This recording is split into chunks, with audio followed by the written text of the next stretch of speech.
So, if you don't mind me hijacking your podcast real quick. Let's do it. A hijack away. 10 seconds in. Let's do it. Who are your heroes? Oh, my heroes. Okay. Charlie Munger is like the first person who comes to mind for sure. I really adore Richard Feynman, but I very much recognize that like I am not him and cannot emulate him. Naval, obviously, I spent like years kind of studying him. Steve Jurvetson on like the venture capital side of things. Both of my parents are heroes in their own way, for sure. To me personally, like I look up to both of them in different ways. But yeah, I think Munger, like very much intellectually, like for the polymath and the discipline and the long-term orientation, is probably like the person that who I have the most of his mental models in my head. Yeah, I always say, so I'm up to like 250 biographies for the podcast so far. And there's a lot of different ways to classify it. It's like, who's your favorite entrepreneur? Who's the one that you would most want to emulate? Who's the one that you would want to avoid? And for me, the way I classify him is like, he's the wisest person I've ever come across. Yeah. Doesn't mean he's the richest. I mean, he's still obviously a billionaire or whatever. Just like, if you just listen to him. And it's hilarious because I've also gone back and read Benjamin Franklin's autobiography and then the biography on Franklin by Isaacson. And you're like, oh, Charlie Munger is doing like, it just gave me, confidence is not the right word, but it was like somewhat kind of like a soothing sensation. It's like, oh, a lot of the ideas Charlie is he's taking somebody else's ideas, because we all learn from somebody else, right? And then repackaging them in a very memorable way.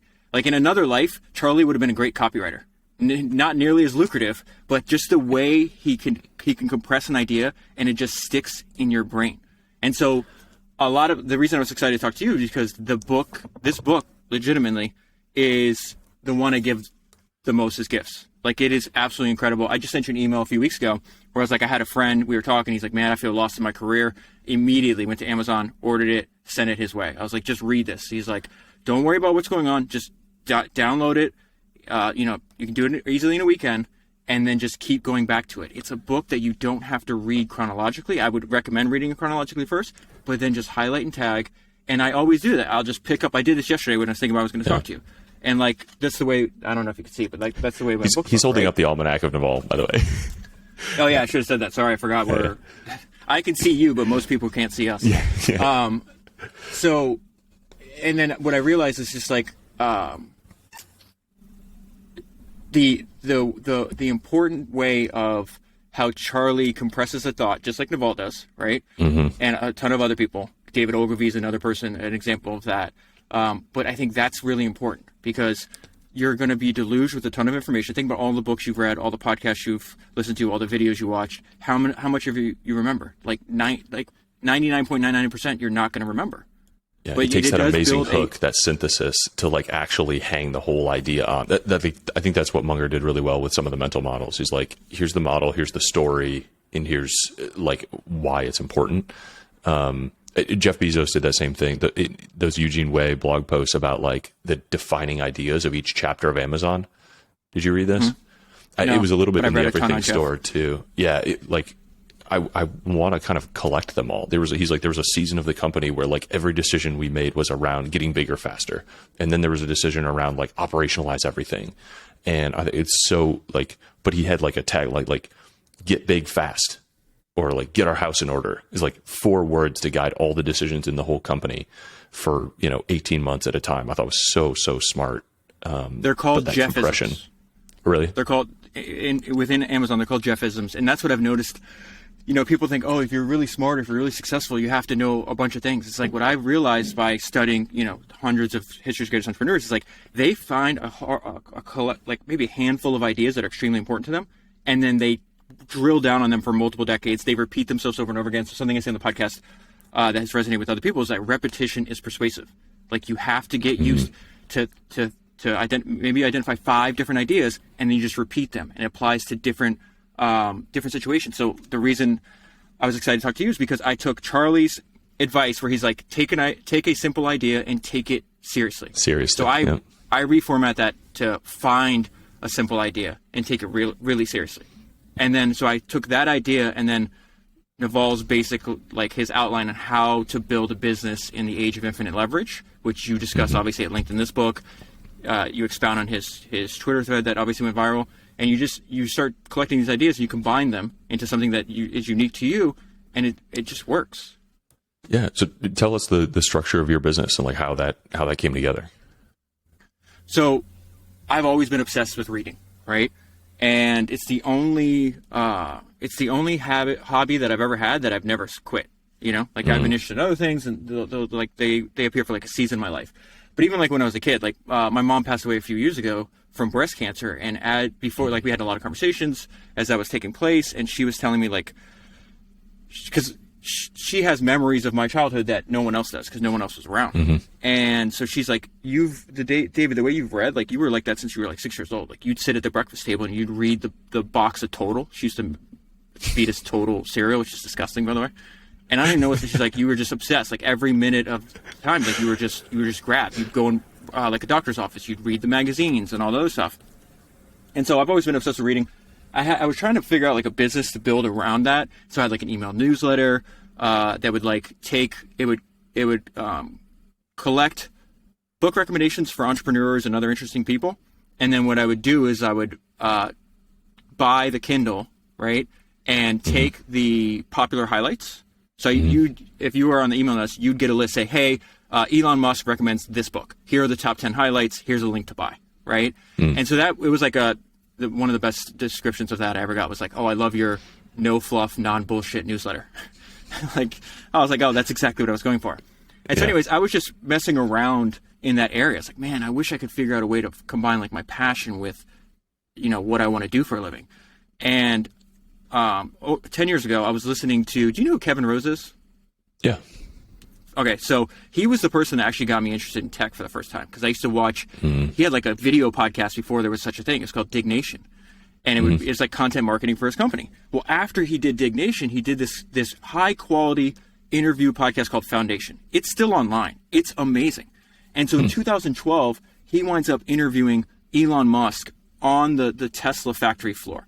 And Elon, you got to go back and watch the video. It's fantastic because like Elon doesn't even look the same. Like he looks much younger. Like imagine the stress that the guy's had to endure in the last 10 years. And so Kevin's asking me, he's like, Elon, like, this is crazy. Like you started your company in your early 20s. You emigrated from South Africa to Canada, then from Canada to Northern California. Like, how did you learn how to build companies at such a young age? Did you have a lot of mentors? Did you read a lot of business books? And what Elon's said always stuck with my mind. He's like, no, I didn't read a lot of business books. I read biographies and autobiographies. I thought they were helpful. And then he went on to explain, he's like, I didn't have mentors around me, didn't have resources, right? He goes, reading biographies and autobiographies lets you develop mentors in historical context. And I was like, oh, shit, that's really smart, because I didn't have mentors. Like I didn't have really smart, successful people around me. So books would serve as that. And so I was like, man, I should stop reading business books and start reading more biographies. And I had read biographies, but they were like of like CEOs of banks, like Jamie Dimon or something like that. No disrespect to him, but like, I like founders, you know? And so I start reading founder biographies. Elon talked about, you know, reading Benjamin Franklin, Henry Ford, Nikola Tesla. He's read every single biography of anybody that's ever built a rocket. Like, and that's why let me go on a tangent with people like, oh, I don't have time to read. Elon Musk and Jeff Bezos have time to read biographies. They talk about it over and over again. Are you busier than them? No, you're not. So shut the hell up. And Elon gave me the idea, and I've done this before. It's like, he goes, I read entire books on the Kindle app on my iPhone. It's always with me. Instead of pulling up something else, I'll just read the book, right? And so that idea sat there in a while. I started reading books. So this is interesting. Then I discovered this podcast in 2015 called Jocko Podcast. And he went on like Tim Ferriss and Joe Rogan and everything else. And is Jocko Willink? Yep. Yeah, Which now, fast forward many years later, it's a top 10 business podcast. He's got millions of listeners. But he gave me the format for founders, right, for my podcast, where I start watching or listening to him, and it's just Jocko sitting there reading highlights from books that he loves. And he did first-person accounts. So he only does autobiographies of people that served in, like, crazy experiences like war, stuff like that. And so I was like, man, I've never seen a podcast like this. And so let's say I listen to 100 episodes. I might order 12 or 15 of the books. So I'm discovering books I've never like heard of before, and I wouldn't have discovered if it wasn't for him. I'm reading them, and I'm learning about like the war in Chechnya. I'm learning about the famine in North Korea. I'm learning about what it's like leading a group in Vietnam, like just all these extreme experiences, right? And then, so those are the books that like I read, and then the podcasts I listen to where I don't read the book, I'm still learning a ton. And I'm like, and then he said something that was real smart. So somebody on Twitter was like, "Hey, Jocko, when are you going to teach a course? Why don't you go to a college and teach a course on the military history?" And he goes, "The podcast is my military history course."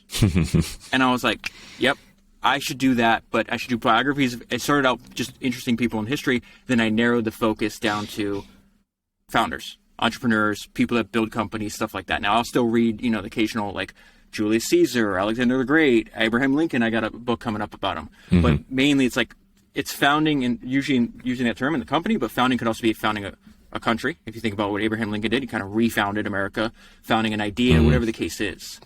And then I just didn't know anything about doing a podcast. I would record one every like 6 months just for fun. And I did that for like a year and a half, and I started getting crazy messages.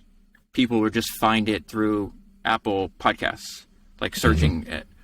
And I've always been obsessed with podcasts. I've been listening to them. I was fully obsessed for like 6 or 7 years before I started my own podcast. But even back then, before there was even such thing as a podcast, I just loved listening to talk radio. I listened to sports talk radio. I listened to political news talk radio. I listened to advice, like people writing into radio hosts and giving advice. I was just obsessed with the spoken word. Yeah. It was formative for me too. Like I remember a lot of audiobooks, a lot of like car talk radio with my dad, just like driving around for hours. Like, it just like seeps into you in really interesting ways. Like it's an amazing medium. So when did it become a business and like your full-time dedicated job? I started in 2016 and, and then I did it intermittently. I don't think I had like, I remember laying in bed, right? And at the time I was working on a different project. And the project was making money, but it's just like, it's like a clever hack as opposed to like something I actually give a shit about, right? And I had, quite a bit of savings. So I was like, I remember laying in bed, I couldn't sleep one night, and I reread Paul Graham's essay, How to Do What You Love. And I think I might wind up printing out all of Paul Graham's essays and doing a podcast on them. Like, they should be bound as a book. Yeah, they should be bound as a book. People bring up him all the time as like, you should do an almanac of Paul. It's like, man, like there's no remixing those essays. Like they are incredible craft. And like, yeah, I don't know. Dude, I got a lot of ideas I want to talk to you about too, because like, I love what you do. And I love your solo podcast. Like I have a list of stuff I want to talk to you about. I want to make sure we hit them. And interrupt me as much as you want to. Keep in mind, my podcast is a monologue. So like, I just sit in this booth and talk for 2.5 hours or 2 hours. Like, so to be like, David, shut the hell up. So anyways, I remember just reading that essay and just be like, man, like I really love podcasting. And at the time it had no business model, right? I did, I would do it infrequently, but I had already got to the point where like I could use affiliates. So I would sell, like, I saw people buying the book because I use Amazon affiliates, right? So I saw like, I was a Blinkist affiliate at the very early days, right? Audible, like stuff around reading. And so it got to the point where every time I put a podcast out, somebody and multiple people would buy whatever. I say, hey, if you like what I'm doing, support this. Just if you buy these links, it sends me a little bit of cash, right? And so this is just part-time. And I'm like, and then it really hit me one day. It was like somebody bought something they heard of my podcast and they live in Japan and I live in Miami. What the hell is happening here? Like, this is crazy. And so it's something I like thought about. I was somewhat obsessed, but I didn't think it was possible for some reason to do full time.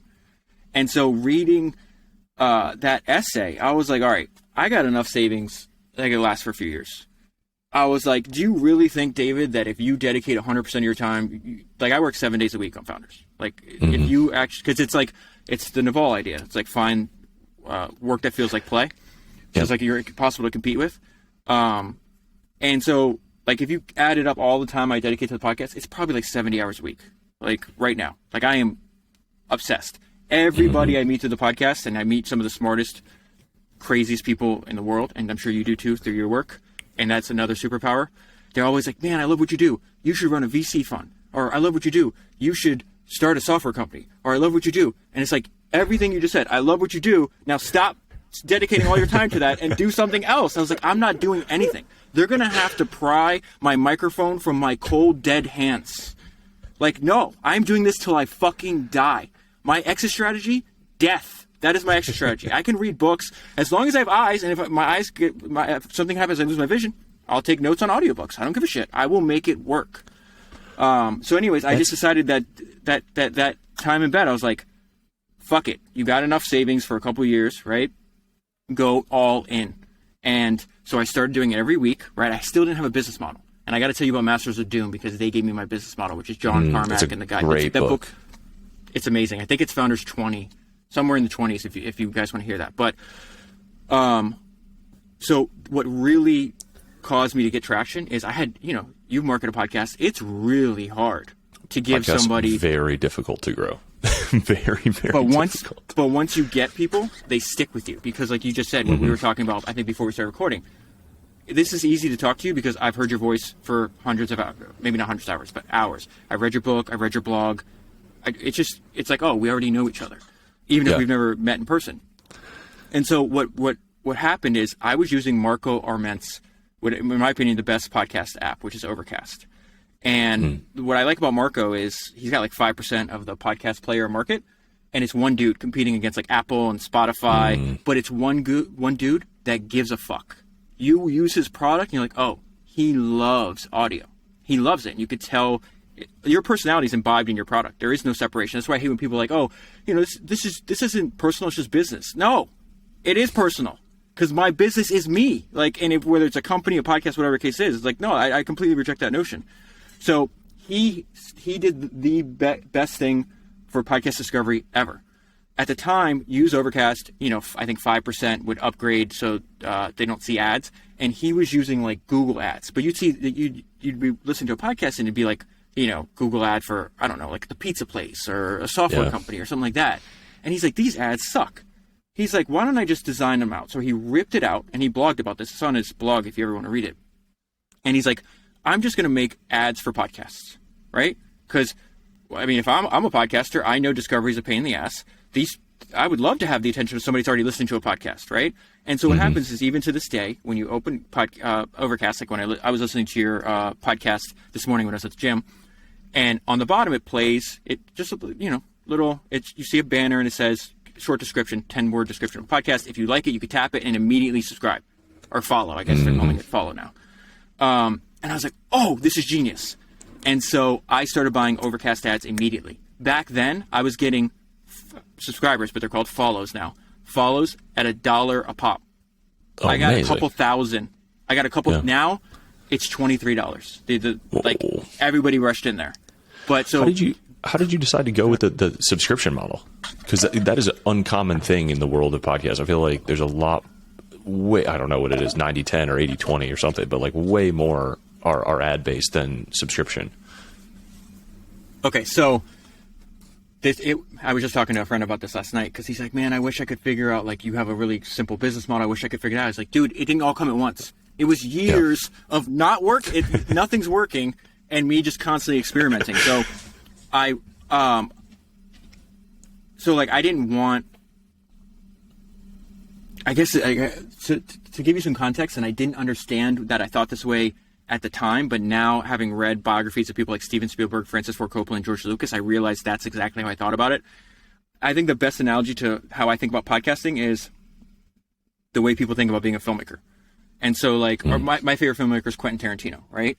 When Quentin Tarantino puts out a movie, no one tells him, hey, man, you should put ads in your movie. Hey, man, I love your movie, but go make merch. Hey, man, go build a product that's unrelated to making. They're like, no, just make more movies, right? Because that's what he loves to do. And when you read the biographies of filmmakers, just like entrepreneurs, they have something inside of them. It has to come out. It is like this uncontrollable urge. This has to come out of me. Steven Spielberg knew from the time he was in 7th grade. He's like, oh, he starts making little movies. He's like, oh, I'm going to do this for the rest of my life. He's 60-something years old. He's still doing it. So that's the way I thought about podcasting, where I was like, man, I don't know if there's anybody on the planet, and I don't mean to sound like arrogant by any means, that has thought more about the business of podcasting than me, because I thought about it every day for let's see, we're 2000 for 6 years. And so I was like, okay, I did some ads, I did affiliate, but I love this idea, and I actually learned it from a socialist podcast called Chapo Trap House. Okay? And so Chapo Trap House is crazy. I copied their model first, where every other podcast, so they put out one, has no ads, it's free. Then the next one that they upload, you'll see like a 5-minute teaser. They don't even read anything. There's nothing on the podcast to know this. They put out like a 5-minute teaser, right? And then it says, hey, if you want to listen to, in the show notes, it's like, if you want to listen to every other, like if you don't subscribe, you're missing every other episode. So I tried that, and that worked really well. I was like, oh, then I don't need to do it. So then I yanked out all the affiliate ads. I was like, oh, I'll just do this, right? And then I realized, well, that's the problem with that is when you do that, you'll have, if you compare like your public download numbers on your public episodes to how many people convert, it's like 5%. And it's still around 5% because I talked to the founder of the company that does my subscription podcasting. It's called Supercast. And he's like, yeah, across the board, it's 5% of the, like when our customers give us their public download numbers, we see their conversions is about 5%. So I was like, well, for small podcasts, that's not good enough. Me and you are not going to be Joe Rogan level, call her daddy level. For those, the way I think about this, Eric, is if you're a giant podcast, you're stupid if you don't do ads because of how profitable it is, right? But there's that long tail in podcasting. There's all kinds of people like you and I feel like we have something to say that's valuable to our listeners, so we need other business models. At the same time I was thinking about that, I read Masters of Doom. And so John Carmack and John Romero were partners, right? And they're in their early 20s, and all they want to do is make computer games. That's all they care about. And Carmack has this great line in the book, which talks about why him and his co-founder broke up. He feels like I feel. He goes, Romero wants to build, I just want to make great games. Romero wants to build an empire. And so they went off separately. So what they did is they started copying this phenomenon called shareware. In the 80s, business software was distributed in like little Ziploc bags and stuff. There's literally, like, you can read the history. This is incredible to me. There was like a married couple making $10 million a year selling business software in Ziploc bags. Like, it's just crazy how you can figure that out. And so, like, they were approached by the guy. They're like, hey, I'm making a couple $100,000 a year selling games using shareware. And so John, Romero, and Carmack were like, yo, we should do that because it cuts out everything. It's like, we can make them. We can distribute them ourselves. The profit margins, 90%. And so they try to do it. They realized, okay, well, here, you have the game for free. If you like it, send us a check. No one sends checks. And you're like, oh, this only works for business. It doesn't work for games. And so I'm going to give you the truncated version of the story. What they hit on is like, okay, we made 45 levels of the game Doom. You can play the first 15 for free. If you want the other 30, you can buy it from us directly. And they make the point in the book that business model doesn't just work for games, it works for software. It turns out it works fantastically for podcasts. And so that's how I do. You want to listen to the first 30 minutes of my episode?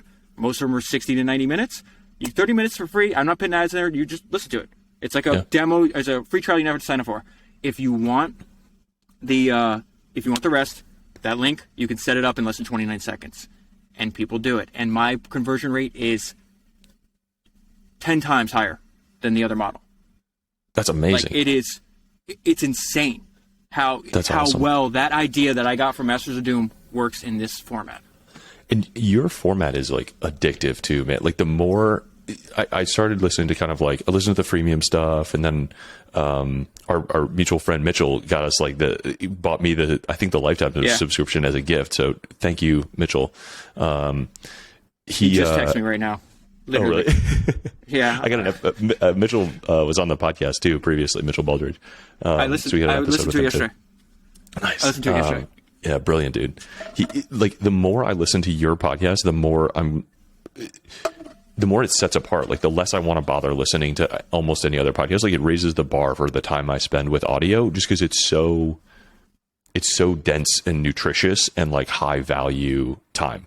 So I've just been like flying the last month. I just kind of, which it doesn't surprise me why your conversion is so high, because as soon as you kind of get a taste of like that sweet knowledge nectar, you're just like, I want more. I want more of this episode. I want all of the back episodes. Like David just saved me, I don't know, 20 hours of reading and distilled all this and synthesized it. Like, I don't know, it's just such a great product. And I love the analogy to the filmmakers. Because I've listened to a bunch of those too, because I love that biography of George Lucas. And so now I'm kind of like, oh, I want the contemporary, like Steven Spielberg. I want to learn about Francis Ford Coppola, who's a mentor to both of them. Like, it's an amazing little like pocket of creativity and business knowledge. And it's an amazing analogy actually. And I appreciate the craftsmanship, right? Like I texted Mitchell about you when I was going to interview you, and he was like, just know that like he's a craftsman. Like David made this podcast when nobody listened to it. He'll be doing it when he dies. Like he just wants to be a great podcaster. Which is an amazing level of focus, dude. I have a lot of respect for that level of focus. It's something I'm still kind of trying to like build up myself. How like, do you feel tempted to do this other stuff at all? Or are you just like, how did you ingrain this level of focus in your discipline in yourself? A lot of again, I think what you and I liked about Charlie Munger, what you realize, and he hits on this, is like, I can have a completely successful life and I never have to come up with one original idea ever. Because there's thousands of years of smart people in history running all kinds of experiments. Like if you look at the description of founders, it's a quote from Mark Andreesen. Like Mark Andreesen is a billionaire and he reads hundreds of biographies. He's probably read more biographies than I will eventually catch him though. But, and like the perfect example of that is like you would see when the pandemic hit, he would give interviews, and like, you know, this guy just bought a $170 million house in California. He just hit broke the record in California. And like you see where he's recording this stuff, and it's just Mark sitting in a room, and the books are just everywhere. Not even on bookshelves. They're just like on floors and stuff. So that tells you, like, these people tell you with their actions how valuable it is. So the focus is, if you study at all the greatest entrepreneurs in history, it just pops out at you. They're like, they don't, there's a lot of advice they give, and I talk about this on the podcast quite a bit. It's just like, the reason I call it the misfit feed, the premium feed of podcasts, is because like the way entrepreneurs and founders think, and high achievers in general, it's like the stuff they say is like almost 180 degrees directionally opposite than what conventional wisdom is. You know, diversify. I know you are, I saw your, I was listening to your podcast with Andrew Wilkinson, where you guys both have the busts of Charlie Munger and Warren Buffett. You're a savage, dude. I can't believe you guys spent $2,000 on that. That was my my fiance's engagement present to me. Like, I would have had a hard time writing that check, but as a gift is beautiful. Well, when you said that, I was like, oh, I want one. And I saw the price. I was like, I don't want it anymore. But they like I've read all their shareholders. I've read probably 10 books about them combined, and they just say, it's like, diversification makes no sense if you know what you're doing. Naval says, the more you know, the less you diversify. My entrepreneurial heroes, Steve Jobs, Edwin Land, Enzo Ferrari, David Ogilvy, Ed Thorpe. There's no diversification. It's like, I found one thing and I'm pulling all of my attention and energy behind this thing. The crazy thing, and you hit this on your book, and that's why I give it to so many people, is that we're in a war right now. And people, first of all, don't understand how valuable your attention is, right? And so they give it away for free to all kinds of things. And there's no, like, what I always say is, like, if I'm giving you my attention, the benefit has to accrue to me, right? And I take that to an extreme. Because in your book, it says, in the age of infinite leverage, being at the extreme of your art is super important. I'm paraphrasing, but that's how I remembered it. And so, like, somebody texted me last night. They're like, hey, do you ever get burned out with your books? Are you unmotivated to read? And I was like, no, I'm obsessed. Like, I don't believe in burnout. Like, I understand. People say, oh, you're a creator. I'm not. I'm a podcaster. I don't give a shit about anything else. I do other stuff for marketing. I make TikTok videos, do all this stuff. All of that stuff goes back because I just want to I want more people aware of what I do, right? And so this idea, we're like, and that's how people are like, oh, are you worried, creators get burned out? I was like, if you're burned out by reading books, working in an office, typing on a computer, then you lack historical context. We have it better than 99.99% of people that have ever lived. There are literally people that subscribe to my podcast, email me. They dig fucking ditches, and they're hoping to learn to get a better life. Like, put it in context. Step outside of yourself, dude. You are unbelievably lucky. You're stressed? That's fine. Everybody's stressed. Take a half a day off and you get back on it. But this idea is like, oh, I can't read a book. I can't make a podcast. It is a privilege that I get to do this. The single best mindset that I've ever heard comes from Arnold Schwarzenegger, who I've read 2 of his books from, okay? he's talking about this time. This scene is in his books, but it's also in that documentary Pumping Iron, right? And so he is being followed around by a documentary crew, and him and all the people he's competing with, right? And they're in a zero-sum game. Me and you don't operate in zero-sum games. It's all positive sum. And so there's only one Mr. Olympia. They all have the same goal. They're all working out 5-6 hours a day. And the person watching this is like, wait a minute, I don't get this. Like, how is Arnold different than other people? Arnold, you're working out 5-6 hours a day. You have a big smile on your face. Your competitors, they're also working out 5-6 hours a day. He goes, and they're frowning. They're sour in the face. And he said something that is perfect because he flips I think the normal human reaction. He goes, and they're like, why is that? He goes, it's because I have a goal. I have a vision in my mind that I'm trying to see. I already see it in my mind. I want to see it in person. So every rep that I do gets me one step closer to that goal. So I couldn't wait to do another 500-pound bench press. I couldn't wait to do another 500-pound deadlift. I couldn't wait to do another 2,000 reps of sit-ups because every rep gets me closer to that goal. It takes him something. Oh, his competitors, I have to do this. Arnold's like, I get to do this. And then you apply it to whatever you do. So that's how I apply it to what I'm doing. And I always think about like the Buffett's idea. Naval talks about it in that book too. It's like, people get confused when they use the word like moat, right? And to me, it's like, no, all moat means is like, why are you difficult to compete with? Why can somebody not come along and do exactly what you're doing? And so the way I think about it, the reason I cannot allow any other distraction in my life is because, like what you said, the more time I spend reading, the more podcasts I create, the more value it gets to my customer, the deeper they go, right? So let's say you say, okay, David, I love your format. I'm going to do exactly what you're doing, right? And they start today. I've read 255 books for the podcast. Some of these podcasts have done 2 books in one episode. So let's say 260 books. You got to make that up. That's over 100,000 pages. That's like 8,000 hours of work. So you start today, good. Good luck catching me. And the idea that I'm ever going to let my foot off the gas, I'm too far ahead. It's game, set, match already. And then what happens? So the podcast right now is growing like crazy. Subscriber growth is going like crazy. The public downloads are going crazy. But it's also what I try to explain to people is like why they say, David, be an investor, which I like investing. I just don't think I'd be good at it. Is because there's non-monetary benefits to the podcast. Now I get to be friends with people like you. I get to be friends like Mitchell, who like I'm not going to name some of these people, but it's just unbelievable the people that I get to talk to. Like I have billionaires that literally pay for the podcast and email me. What the fuck is happening? What the fuck? I record this by myself in my apartment in Miami. What the fuck is happening? This is insane. That is a non-monetary benefit. And the reason I know this is important because I literally study dead people for a living.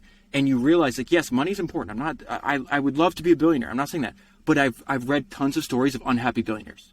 What makes a complete contented human today is the same thing that made it 2,000 years ago. Human nature is constant. And so what I realized, this comes from Charlie Munger and Benjamin Franklin, time is the stuff that life is made of. And if I'm spending time chasing a dollar, doing things I don't like, I will get that dollar and I will still be unhappy. Yeah. That is, I've listened to your episode on Ed Thorpe, which I absolutely loved, and a really interesting guy.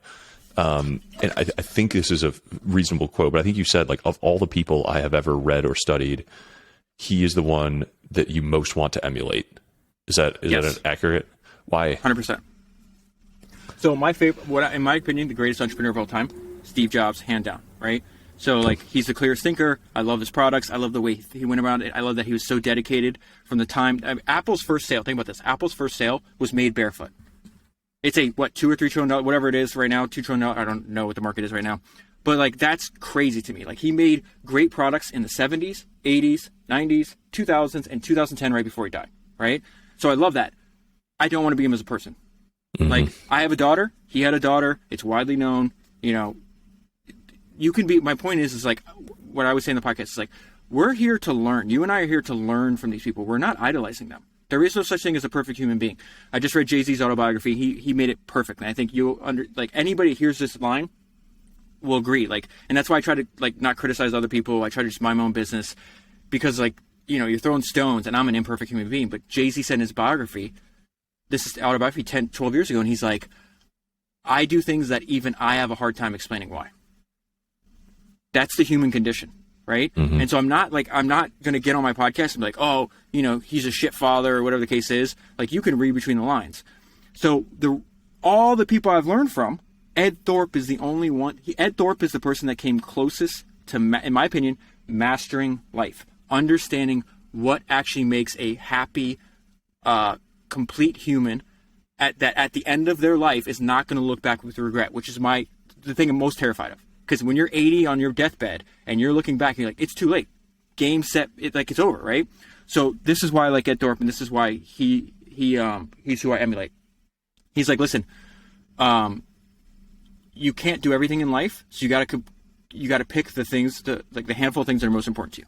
So he took care of his health, step one, right? Which I think is the most important thing. So when I wake up every morning, I go straight to the gym, some kind of physical activity. I took an idea from him, because if you can Google Ed Thorpe, go watch his YouTube videos or interviews. He's 85 in these videos. He looks like he's 60. So he said something in that book, and I'll run down and answer your whole question, but he said something in the book that was fantastic. He's like, every day, I've spent at least 7 hours a week for decades exercising.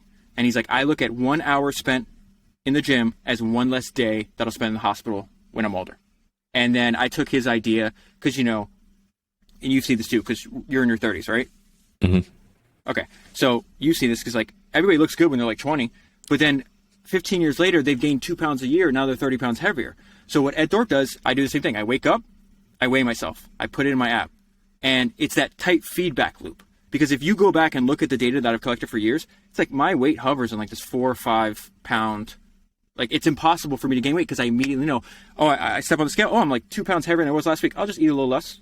Maybe do a little bit more cardio, whatever the case is. Like, he just has smart feedback loops for everything. So the health, first of all, he says took care of his health, right? Second of all, he treated life like the adventure that it should be, right? The guy literally, like, not only is he the inventor of the quantitative hedge fund, which is insane, right? He's the first LP in Citadel. Like, that's insane. He met Warren Buffett when Warren Buffett was 30 years old. He bought into Berkshire at $900 a share. He still owns that stock today. That's insane. He invented the first wearable computer with Claude Shannon. What the fuck is, like, I could not believe what I'm reading. And then he figures out he's the person that invented an easy way to count cards to increase the player's percentage of win percentage in blackjack. He writes a book in the 1960s called Beat the Dealer about this very simple system that he uses. He publishes it and he sells millions of copies of the book. Still, I think. What? Yes. Yeah. And so it's like, so that's the adventure part. Then the business part. He has a growth mindset. He's like, okay, how did I learn about how to gamble? Because he's also a mathematician. He's like, I just, read as much, all the information that's out there. Then I put that into practice. He's like, well, now there's a bigger casino and it's called Wall Street. How do I learn how to invest? And so that's what he said. He goes, I just read every single thing on the subject. Reading, that's what I tell people. It's like, reading is part of the job. Like, that is table, like the bare minimum. Like, that, it's not even something that should be celebrated. It's just standard. And so he goes, listen, I read everything. And just like a whale filters, 99% of the, he used this example in the book, just like a whale filters 99% of like seawater in its mouth to get the krill, like the actual nutrients. He goes, it's the same thing when you read.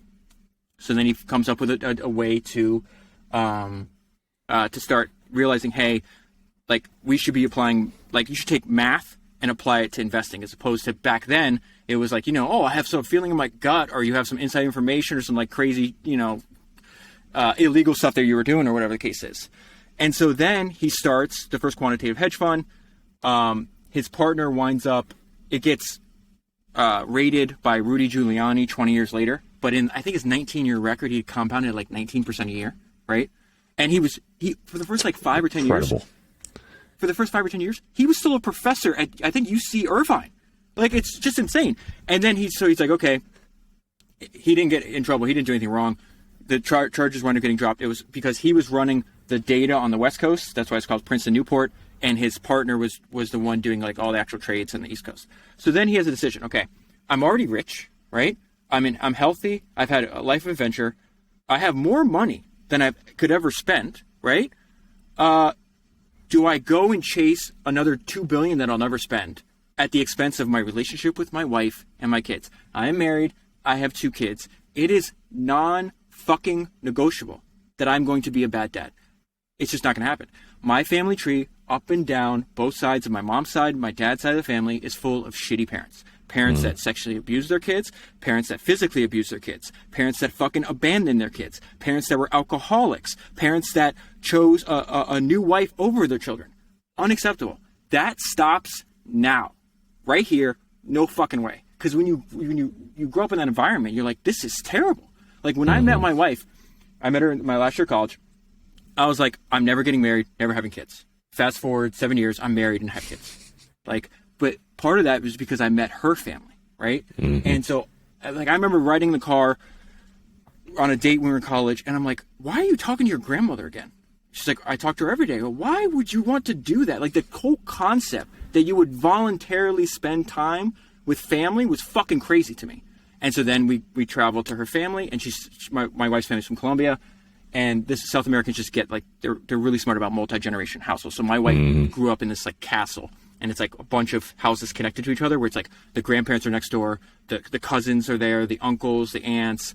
And I'm like, oh, you could have a good family. I want that.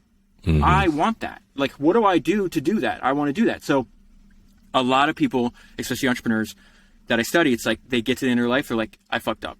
The founder of IKEA is a perfect example. He's like, listen, he didn't want to write the autobiography. He started IKEA when he was 17, worked on it till he died in his 80s. He wrote it right before he died. He's like, the only reason I'm writing this is because I think future generations of entrepreneurs can benefit, and I consider myself an entrepreneur in my soul.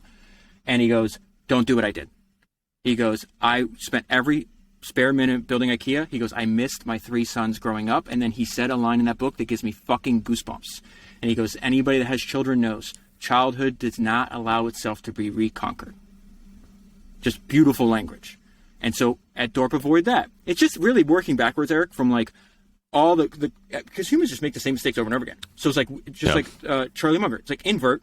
You talk about that in the Vol book over and over again. So it's like, okay, I want to be healthy and be able to move around when I'm like, at the end of my life. I want to have fun because we only get one. This life isn't a green room for something else. Like, go for it, right? I want to have a good relationship with my wife. I want to have a good relationship with my kids. I want to be intellectually stimulated, and I want to really enjoy my work. So Ed Thorpe, his hedge fund blows up. He's like, all right, how do I do what I was doing, but with less people? And so he winds up running more money. At the time, I think they were running $200 million. Then he starts another one that's almost all automated, and they're running like $400 million with like 5 people. And he's working 9 to 5. Because this is why I'm so excited to talk to you, because you're like the master of leverage. I laugh every time I see your tweets because it's essentially just telling people to get leverage over and over again in different ways. Yeah, and so I'm trying to hit that repetition is persuasive. Like, and I feel like I'm still only like articulating that point 25% eloquently. Like, there's just so much nuance and power in it that I feel like I need to keep rephrasing it and keep rephrasing it and keep working on it because it's so mysterious and counterintuitive and confusing. And I mean, your business is a wonderful example of it. It sounds like, that took some lessons from that book that helped give you even more motivation and context for like, this thing just keeps scaling. I'm reaching people all over the world. It's not, I can serve orders of magnitude more people without changing your daily routine. Like, that is an amazing trait to have in a business that is entirely sort of, emerged in the last 50 years, 20 years, maybe. Yeah. I'm about to give a talk because my daughter is like, can you please do career day? And she's in 4th grade. And I'm like, yeah, I'll talk about the podcast. But really what I'm going to talk about is like, just be a lifelong learner because it's highly likely that the job you're going to have isn't invented yet. When I was your age, there was no such thing as podcast. That's why like I take this seriously. I'm not going to give into anything else because like podcasting is a miracle. It lets anybody have an on-demand radio station, right? To talk about whatever they want that can be accessible in an asynchronous way to people all over the world. That is, I'm going to read something to you, dude. I just sent it to, I was just talking, Patrick from Invest Like the Best? Oh, yeah. Yeah, so I was just talking to him and I sent this to him because like, I love what he's doing and he's building out like this crazy audio empire. It's like super impressive. And I was like, dude, you're building an empire. I'm like Jiro dreams of sushi here in my little train station. Like, you know what I mean? That's all I want to do. Like, Patrick O'Shaughnessy is just cranking out podcasts. I mean, he started Invest Like the Best was super successful. Then started Founders Field Guide, Web3 breakdowns, business breakdowns, like all of these, and just kind of like parallelizing multiple shows. He's not stopping. He's not stopping either. I just read Mark Leonard's. I got to talk to Patrick about this, but I just read Mark Leonard's shareholder letters, and I don't know shit about investing, right? But Mark Leonard's interesting to me, not only because he looks like Rick Rubin, but he's like this guy that's super private. Does he really? That is not what I was envisioning. There's only one, you can Google him, there's only one picture online of him. But what I like about him is that like he identified like an earned secret and then just just tackled that earned secret multiple decades, right? He's like, I was a venture capitalist. What I realized is like vertical market software businesses are not venture scaled, but they're fantastic businesses. So I'll just buy 500 of them and keep them forever. And it's just, so there's a lot of what I learned from Mark. I'm like, oh, Patrick's doing the same thing because like, you know, his investment fund and everything else. And it's like, it's crazy. So I want to read this to you about podcasting. And this is a note I took in 2018, right? And it's just fantastic. And it says, one of the things coming out of podcasting is these long form discussions in front of enormous groups of people. So they're talking about live podcasts where you go over very complex issues. It's a new thing. It's something greatly received by the public. This is the punchline. This is how I feel about podcasts. And I have felt like this way for a very long time. There is a technological revolution. It is a deep one. The technological revolution is in online video and audio, immediately accessible to everyone all over the world. What that's done is turn the spoken word into a tool that has the same reach as the printed word. It is a Gutenberg revolution in the domain of video and audio. It might be even deeper than the original Gutenberg revolution because it isn't obvious how many people can read, but lots of people can listen. I love that. And so if you believe that to your soul, which I do, you would laugh. It's not hard for me to be focused because it's like I'm riding the wave is not me. I'm riding a technological wave, and people are like, dude, we're gonna have to do like 7 parts of this podcast. But when people laugh, like, people shouldn't make any podcasts. There's too many of them. Should people stop writing books? Should they stop making new music? Oh, we have enough movies. Let's not make any more of those either. Yes, there's a lot of shitty podcasts. There's a lot of shitty anything. So fucking what? It's like this is a medium. It is not. This is what everybody contacts me like, hey, I want to start a podcast, and it's like the same format. This is why I wanted to, I have some ideas for you if you're curious or not. But like, I loved your solo cast, and whether you do it on this podcast or another one, like I know you're building out the Balmanac or whatever you're gonna call it, the Balagiac. I think you should work in public, and I think your podcast should do it. I think you should do like these maybe 10, 20, 30-minute episodes. Like, you don't need, again, like we had to coordinate, figure out a time to get together. Sometimes it takes a few weeks. That's kind of like a pain in the ass. But like, I made 66 new podcasts this year. Like, I don't have to coordinate with anybody. And so what I was thinking, I was like, dude, and they're valuable distribution channels, right? Because you're like, if I subscribe to your podcast where you're literally talking about, imagine, like you said, you spent a couple of years making the Almanac of Naval, right? Imagine if you were given 5 minutes of value every 3 days or 10 minutes of value. And that subscriber base just keeps going and going and going. I'm not saying make an hour and a half podcast. I think that's the wrong move on what I'm describing to you. But like, I would love to see the behind the scenes of just your thoughts. Oh shit, I read this about Balaji. This is the idea that it spawned my mind, right? Just like you did on the solo cast with that book. I think it was on nuclear. No. Yeah, it was Where's My Flying Car? It was about like nuclear, nanotech, and AI. I was just like, great book. Not that you're gonna have a problem selling that book when you're done with it. But people will discover and reach it that aren't on Twitter, that don't know who Balaji is and everything else. And that's what I was just like, it's a medium. We're in the early days. We're at the very bottom of a giant exponential curve. Right now, the shows are either like scripted, like Gimlet, nothing wrong with that. They're interview podcasts. You know, some people are doing, but like, we have no idea what the final form of podcasting is going to be because it's so far off. And I have the benefit of knowing this because I've read dozens of books about the beginning of industries. I did like a 13-part series on all the founders of the American car industry. I just did a book on the very beginning of the aviation, like the airplane industry. I've did a bunch of podcasts on the beginning of the movie industry. It's the same idea over and over again, just applied to different domains. So it's just like, of course, I'm going to listen to those podcasts. I'm going to listen to read the books, and I'm going to apply that to podcasting. So yeah, that was. No, man, I love that. Tangent, sorry. No, that's what this show is about. I like one of my favorite ideas from Munger is like great brands minimize or maximize just one or two variables. Like that's the formula. And the example he uses is IKEA. That like maximizes Costco. Inconvenience, minimizes price. Yeah, Costco is another great one. And I'm just like very self-aware that this. If I consult myself on my podcast, it is not unique enough. Like I have not maximized or minimized variables. It's kind of like there's a lot of interview shows, and like I probably won't be the greatest interviewer in the world, and I probably won't be able to get the biggest guests in the world, and I just haven't like dialed the knobs enough to like do something as super unique and super valuable as you have. But also the podcast is kind of like I don't know, this is much more of a hobby for me. Like I love the excuse to like go talk to people like you and share it with everybody that I know and just kind of like scale up my learning from other people. And writing to me, like working on these books is so, I don't know, it's just like not very social. Like, you know, I could just like sit there for 8 hours and like stare at a computer screen and just like, this is so much more, engaging and like, it's all one big feedback loop too, right? Like, learning and then taking that to investing and then, you know, using the podcast for like to talk about what we're investing in, like all of that is kind of one big feedback loop. And so I think about like your level of focus is so much more intense. I feel like I'm focused, but on a like slightly larger set of things. But is it interesting? I don't know, kind of.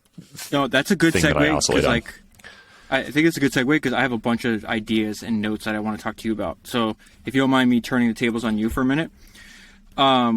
So you write in the book, and I think Naval quote is like, fortune requires leverage. And so I have two questions, and maybe they're in reverse order. How do you see your personal leverage? No, let's not start there. What is your main goal? If you could only do one thing, I know you invest, you do the podcast, you write books, you write your blog, you do the course. Is there anything else or no? No, that's it. Okay. Yeah. So in a world I had to think about it, which is not a good sign. Well, here, like, because what I realized, like, there's a tweet that I love, and it says, most apps, this is an app developer, because most apps don't have a clear primary action. And I go, most people don't either. Yeah. Like, and this is my whole thing. It's like, I don't want to diversify. I am crazy. Like, I hope people understand that. Like, there's advice that Warren Buffett gives in his shareholder letters where he's like, this is my advice for the founders that are running the businesses that we own. He's like, make your decisions on a 3-part formula. He's like, as if you own 100% of the business, number one. Number two, you can't sell. Number two is, it's the only asset you have or your family have or will ever have. And number three, you can't sell it for at least a century. And I was like, that's the best. Business is not formulaic. Advice. Yeah. Business is not formulaic at all. And I was like, people think I'm crazy. It's like, I would literally be comfortable putting 100% of my net worth into founders. Like literally saying, you cannot put $1 in an index fund for God's sake. Like nothing. I was like, I don't give a shit. I don't care. Because like the goal, if your goal is to maximize money, that's not a bad goal. It's just, I think if I pursued that goal, I know I would, because it's like, I think natural to most humans. It's what you think you want, but then you get there and you're deeply dissatisfied, right? And it welcomes a lack of focus. I think as soon as you start pursuing money, then you kind of like look at a broader set of opportunities. You're like, oh, that would go make money. Like maybe I should do that, or maybe I should do that also. And then you split focus from your main like obsessive focused thing that might actually, if you use that Warren Buffett test, be the best thing if you poured yourself into it totally. And what I was telling my friend through text last night is, because he's like, oh, you should do this. You should add transcripts. You should do, I hear these things they're very well meaning. So like, I understand why they're saying that, but they're like, yeah, but you're, like you should have a customer, like basically saying like you should cater to your customers, like your desires, and you should definitely focus on your customer. Yeah. And I told him, I go, my obsessive focus on just making the best podcast possible is exactly that. It's obsession on the customer. And the point being that I've learned from studying history of entrepreneurship is the people that are obsessed about the customer experience get the money anyways. Yeah. But you do that first. You don't say, I want to make money. Let me make a product how most people do it. It's like, no, what unique value do I bring to the world? Make that as best as possible. And that will get you the money. So let's go back to the notes I took before, because I want to talk to you about this. So if you can only do one thing that you do, I know you have to promote it using the podcast newsletter, all that, but you can only work on one thing. What is that one thing? It would be books. Okay. I would, and not just almanacs, but like I would keep writing and publishing books, I think. Okay. So here's, go ahead. No, stop it. So your podcast, our newsletter, everything else, obviously conserve that.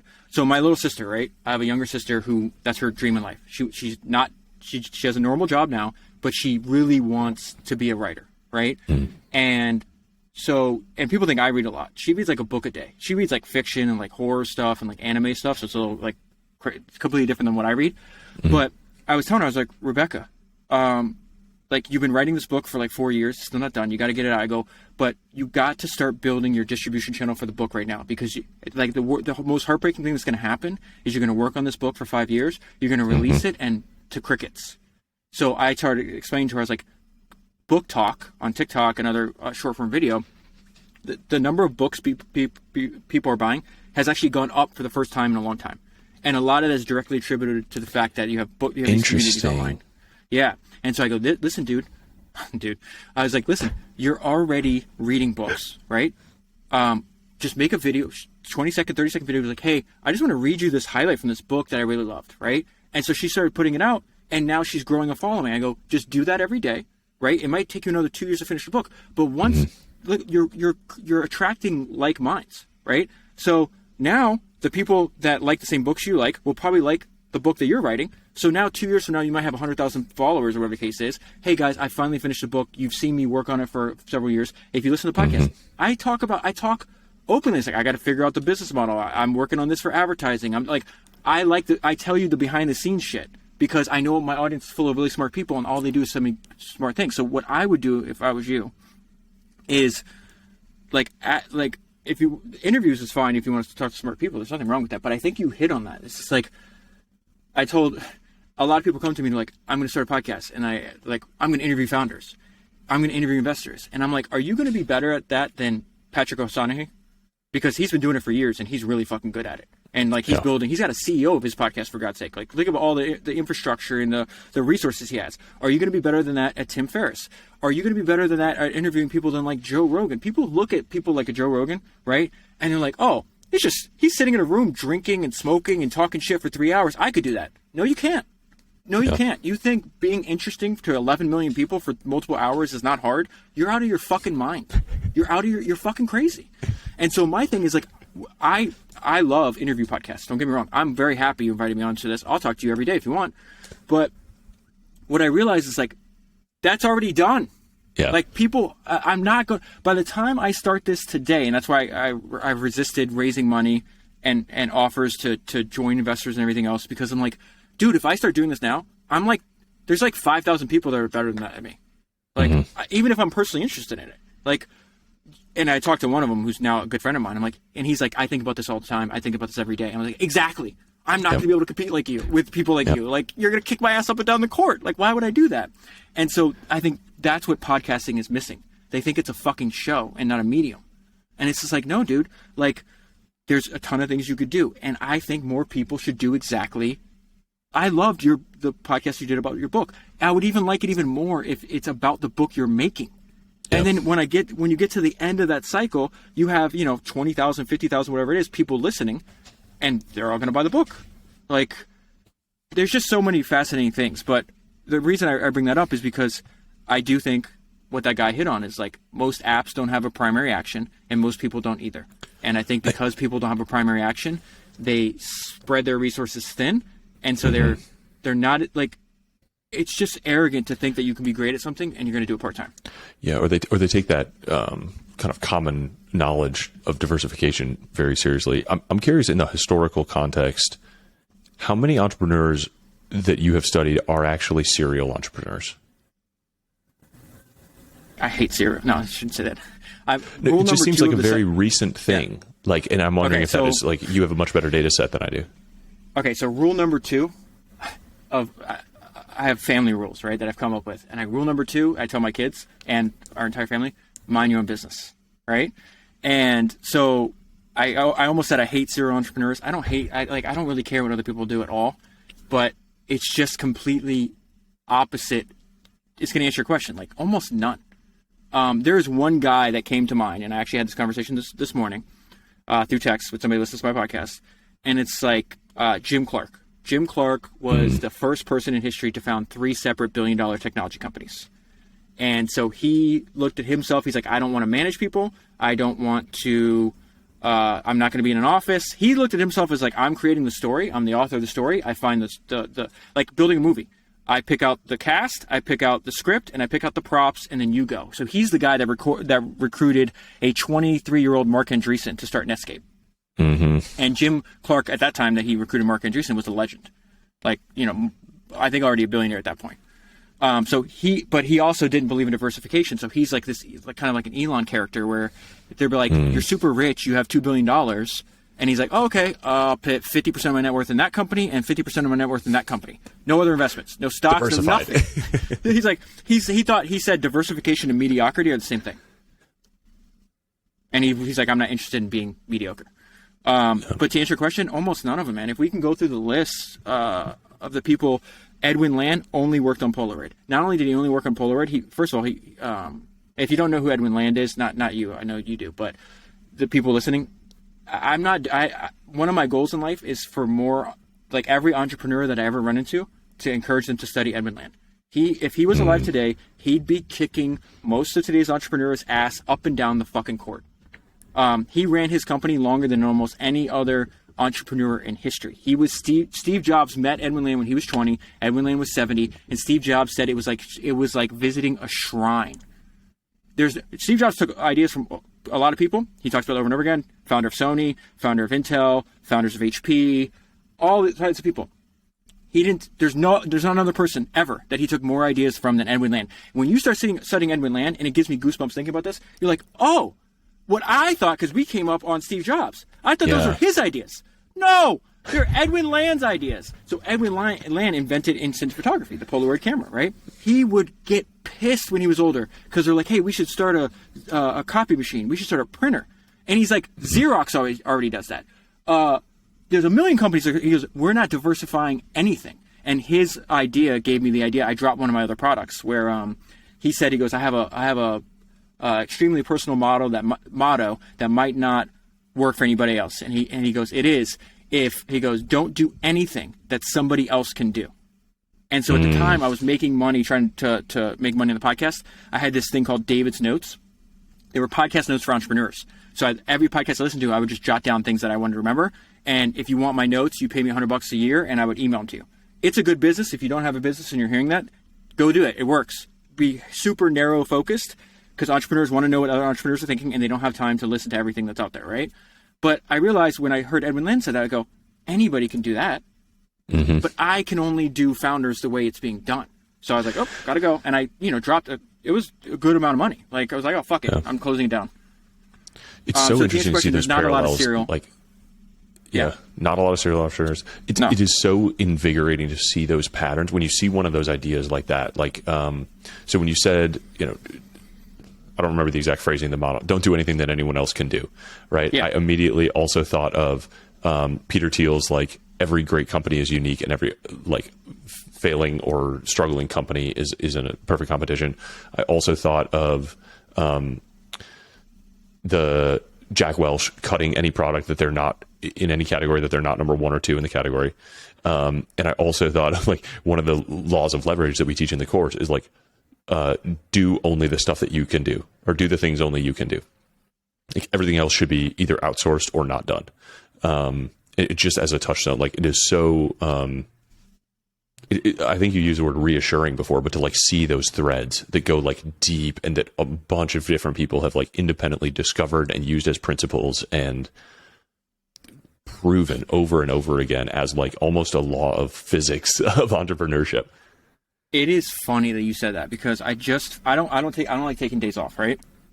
And but I just did. I spent 48 hours in LA this past weekend, and I only did that because I don't pay attention to any private companies. I really don't even know what day it is. I don't know what the stock market's doing. I don't care. Like, I just work 24/7 on founders because if I just do that, everything else will take care of itself. I don't like. Yep. I literally don't pay attention to anything. But one thing that came across my radar a couple years ago was this private company called Cover. I think the website is like buildcover.com or whatever. They're essentially trying to figure out a way to mass produce housing to make it cheaper, which in my opinion, like, obviously in our age group, it's a big problem. And it's going to be a gigantic problem if we don't fix it for our kids. And so I love that company forever. I got a DM from the founder like months ago. And he's like, David, I love your podcast. It's amazing. If you're ever in LA, come out and I'll give you a tour of the factory. I was like, dude, I'll probably be there this summer on vacation with my family. I'll take you up on it. Then he emailed me last week. And he's like, I just finished listening to your episode on the founder of Hyundai. It was incredible. I'm having an event at my company. Will you come out? And it was like 4 days or 5 days advance notice.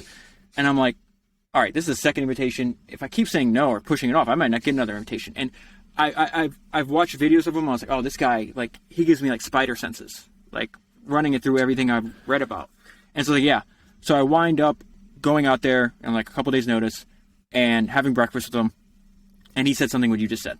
And I've heard this from a lot of other people. And he's like, I am comforted. I wrote it down. I am comforted by listening to the stories of others that came before me that they have experienced the same things I have. And so I think that is why you hit on, it's like, it's really hard to listen to other things once I found your podcast, because founders, like being a founder is like kind of lonely, right? It's not something that many people understand. We think that's why it's the misfit feed. It's just like, I can meet another entrepreneur and we're going to click immediately. Mm-hmm. But it's not like I meet some normal person, no disrespect, which is just like, I have to get up and leave. I have no idea what I'm doing here. And so that comes up over and over again. And that was unintentional, but I feel the same way. I literally use that word. I'm like, what reading biographies does for me is it makes me it comforts me, because if you study history, you constantly see some of the smartest, most productive people ever live struggle, make mistakes. Like, they're not perfect people. There is no, hey, you know what? I'm going to start a company right now, and 10 years later, I'm a billionaire. No, there is like multiple points where it's like, I fucked up. I felt this with the podcast. There's so many times like, this is never going to work. Like, it's too hard. No one gives a shit about what I'm doing. We all have the same internal monologue. And so listening to that podcast, like, oh, that dude did too. And then the founder of Hyundai, it's like, he was so poor. He was the son of a poor farmer. He was so poor, he grew up eating tree bark. That's not a fucking exaggeration. He died the richest person in Korea. He had his 2 or 3 of his other businesses confiscated by the Japanese imperialists that had invaded Korea. The story is wild. I think it's episode 117 of Founders, if you haven't listened to it. It's the single episode I get the most feedback on by far. Wow. He was so poor. Check this out. He was so poor. You know, we're kids. You go down the street, you would play with your friend's house. Oh, I got to go to the bathroom. His name's Chung Ji-young. Chung, you're not allowed to go to the bathroom at your friend's house. You got to come home. You got to shit in the bucket, because we have to all shit in the bucket, because that is our manure for our crops. That's a different level of struggle. So when people are like, oh, are you burned out from reading books, David? No, at all. Ever. Like, I have that historical context. That dude literally, am I going to need to eat tree bark for lunch? Dude, put your problems in perspective.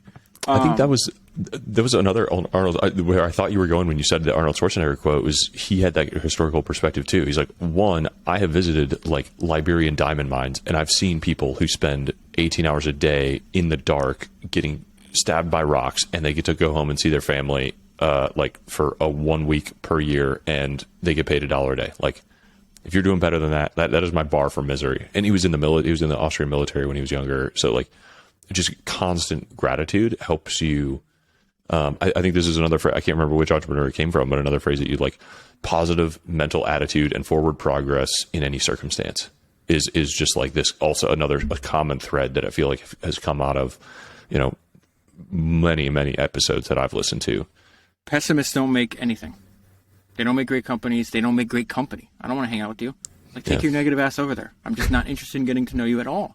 It's delusional optimism. So if I had to put down every single thing, remember, I've read over 100,000 pages in the history of entrepreneurship. Let's say I have to distill that down to something that has to fit in a tweet about what these people have in common, right? Is they combine Kanye West levels of self-belief with Kobe Bryant levels work ethic. They have beliefs in themselves that everybody thinks they're fucking ridiculous for doing, and they work all the time. And they're not just like working, like loafing around. They are so smart and efficient, you won't even believe it. You take some of these people in history, you put them next to a person, they're not even the same species. They're just not. So yeah, I don't, and again, I'm not encouraging people to be workaholics, right? Yeah. I have a benefit of being able to work. Like, I record my podcast at my house. I spend an insane amount of time with my kids. Because it's just me saying, hey, what's important to me is my work, my health, my family, and my close friends. Anything that doesn't fit into that, it's gone. I don't watch fucking TV. I like movies. I really like movies. Like, I'll watch Quentin Tarantino over and over again. Mm-hmm. But other than that, like, I haven't seen shows in years. I don't have any abundance of time. Like, dude, that's my entire life. And that makes me happy. Yeah. Like, it is, and you have found it. Like, you have you searched it and then you had the discipline to like cut away the unnecessary. I'm very, can we do like a Tim Ferriss style deep dive on like your reading habits? Like, how much time do you spend? Where do you sit? What do you have? What is the format? When do you do it? Like, I don't know if I know anybody who reads as much as you. And I'm just very curious. Okay. So I love Tim. I read his 4-Hour Workweek. I found it on MySpace. That's how long ago it was. Right. I love that. But I just don't I think people overemphasize tactics. How do I read? I pick up a book and stare at it. And I do that every day no, I'm dead serious. I do that every day for hours and hours, 7 days a week, period. Like, I'm not a fan of shortcuts. Like, I'm not saying I want to take more time than is necessary, but I just read that. Let me give you an example. And I think people are fucking up looking for shortcuts. I read the biography of Mozart, right? Which I had no idea. I knew he was like famous and we're still listening to his work hundreds of years later or whatever. But like, he was like a child prodigy, starts composing at like 3 years old or whatever it is, dies in his 30s, right? And he leaves behind the body of work that no one's ever going to rival. And there was something in that, like another thing that pops up in the history of entrepreneurship is the importance of practice, right? Mm-hmm. Michael Jordan would rather miss a game than miss practice. He's like, I'm a practice player. I believe in it. Jay-Z says before he's learning how to rap, he's like, I practice from the time I woke up until the time I went to sleep. Like, there is no shortcut. So Arnold Schwarzenegger says everything's reps, reps, reps. So let me give you a perfect example of this. Mozart has a lot of competitors, right? There's a lot of other people that play instruments and compose and everything else. There is this instrument called the viola, right? And I was like, is that a word for violin? What the hell are you talking about? And the viola requires excessive hand strength to get it to perform at its best, right? And so because Mozart didn't look for a hack or a tactic or any kind of shortcut, he just threw hours at it and practiced more than anybody else. He had one of the strongest left hands of anybody on the planet, right? And so as a result, years later, that opportunity presents itself. People start getting interested in the viola. He starts playing it. And because practice gave him a skill everybody else lacked, now his hand is stronger. He can make that instrument do things that no one else can, right? So how do I read? I read every day for several hours, right? And it's like I'm fucking doing arts and crafts over here. Like, I like physical books. I take a ruler, a pen, and Post-it notes and scissors. And anything that pops out, I just underline it. Whatever comes to my mind. I try not to think too much. It's like there's something going on that I don't understand. Hey, I read that sentence. It made me think of this. Write it down. And then, so I'll go through that, do the entire book doing that. And then when I get ready for the podcast, a few hours before, the day before, I will reread all the highlights, right? And then I was talking to my friend. He runs he kind of does what I do for, his name's Frederick. His company's Necker, .substack, I think. And he profiles, instead of history's greatest entrepreneurs, he profiles history's greatest investors, because he's an investor, right? He's like into the New York and everything. And so and I told him I use this app called Readwise, which is essentially, I have 20,000 highlights in Readwise, right? I love Readwise. And that is a searchable database. Tristan, one of the founders, actually subscribes to the podcast, and he has for years. I think that's how I found the app. But anyways, so now I have this, over time, I have like this second brain. So let's say I want to know like something. Let me type in inflation. Let me type in marketing. Let me type in whatever. Let me type in Warren Buffett, whatever, right? And so then he's like, how the hell did you get all of he goes, I know you read physical books. Like, how did you get all the highlights in Readwise? Because, usually you just do from Kindle. I go, the hard way. After done reading, I take a picture on the Readwise app. It recognizes text. You still have to figure it out. And then you type the note. He's like, are you kidding me? It's like, no. Like, and everybody's like, oh, you have a great memory. No, I don't. Ask my wife if she thinks I have a great memory. She'd be like, you're fucking crazy. I read. So not only do I read over and over again, but then I got this idea from Michael Jordan, from Mozart, from Jay-Z. I spend maybe an hour, 2 hours a day rereading past highlights in Readwise. So like Readwise app on your phone is fantastic because it'll essentially turn the Readwise app into like a Twitter feed. But all it is stuff that notes that you left yourself and highlights. So I don't have tactics. There might be if I read on Kindle, it'd be faster. I'm not trying to take the easy way. Like, I love what the interview Jerry Seinfeld did with Harvard Business Review, right? It's the most Harvard Business Review fucking interview you could ever find. And they're like, hey, you were famous for being a micromanager, but, after 9 years, you got burned out, and that's why the show had to end. Him and Larry David wrote everything. And they're like, could you have found a better, like an efficient, more efficient way to do that? Could you have hired McKinsey? And Jerry's like, who's McKinsey? He's like, they're consultants. And he's like, are they funny? And they're like, no. And he's like, then I don't need them. He's like, if you're trying to be efficient, you're doing it wrong. The hard way is the right way, and that's the way I live my life. The reason the show was successful was because I micromanaged every word, every cut, every script, every person, everything. That is the way I do things. And so I was like, well, Jerry Seinfeld, arguably, if you think about what you and I are doing, right? Maybe the most successful content creator that has ever lived.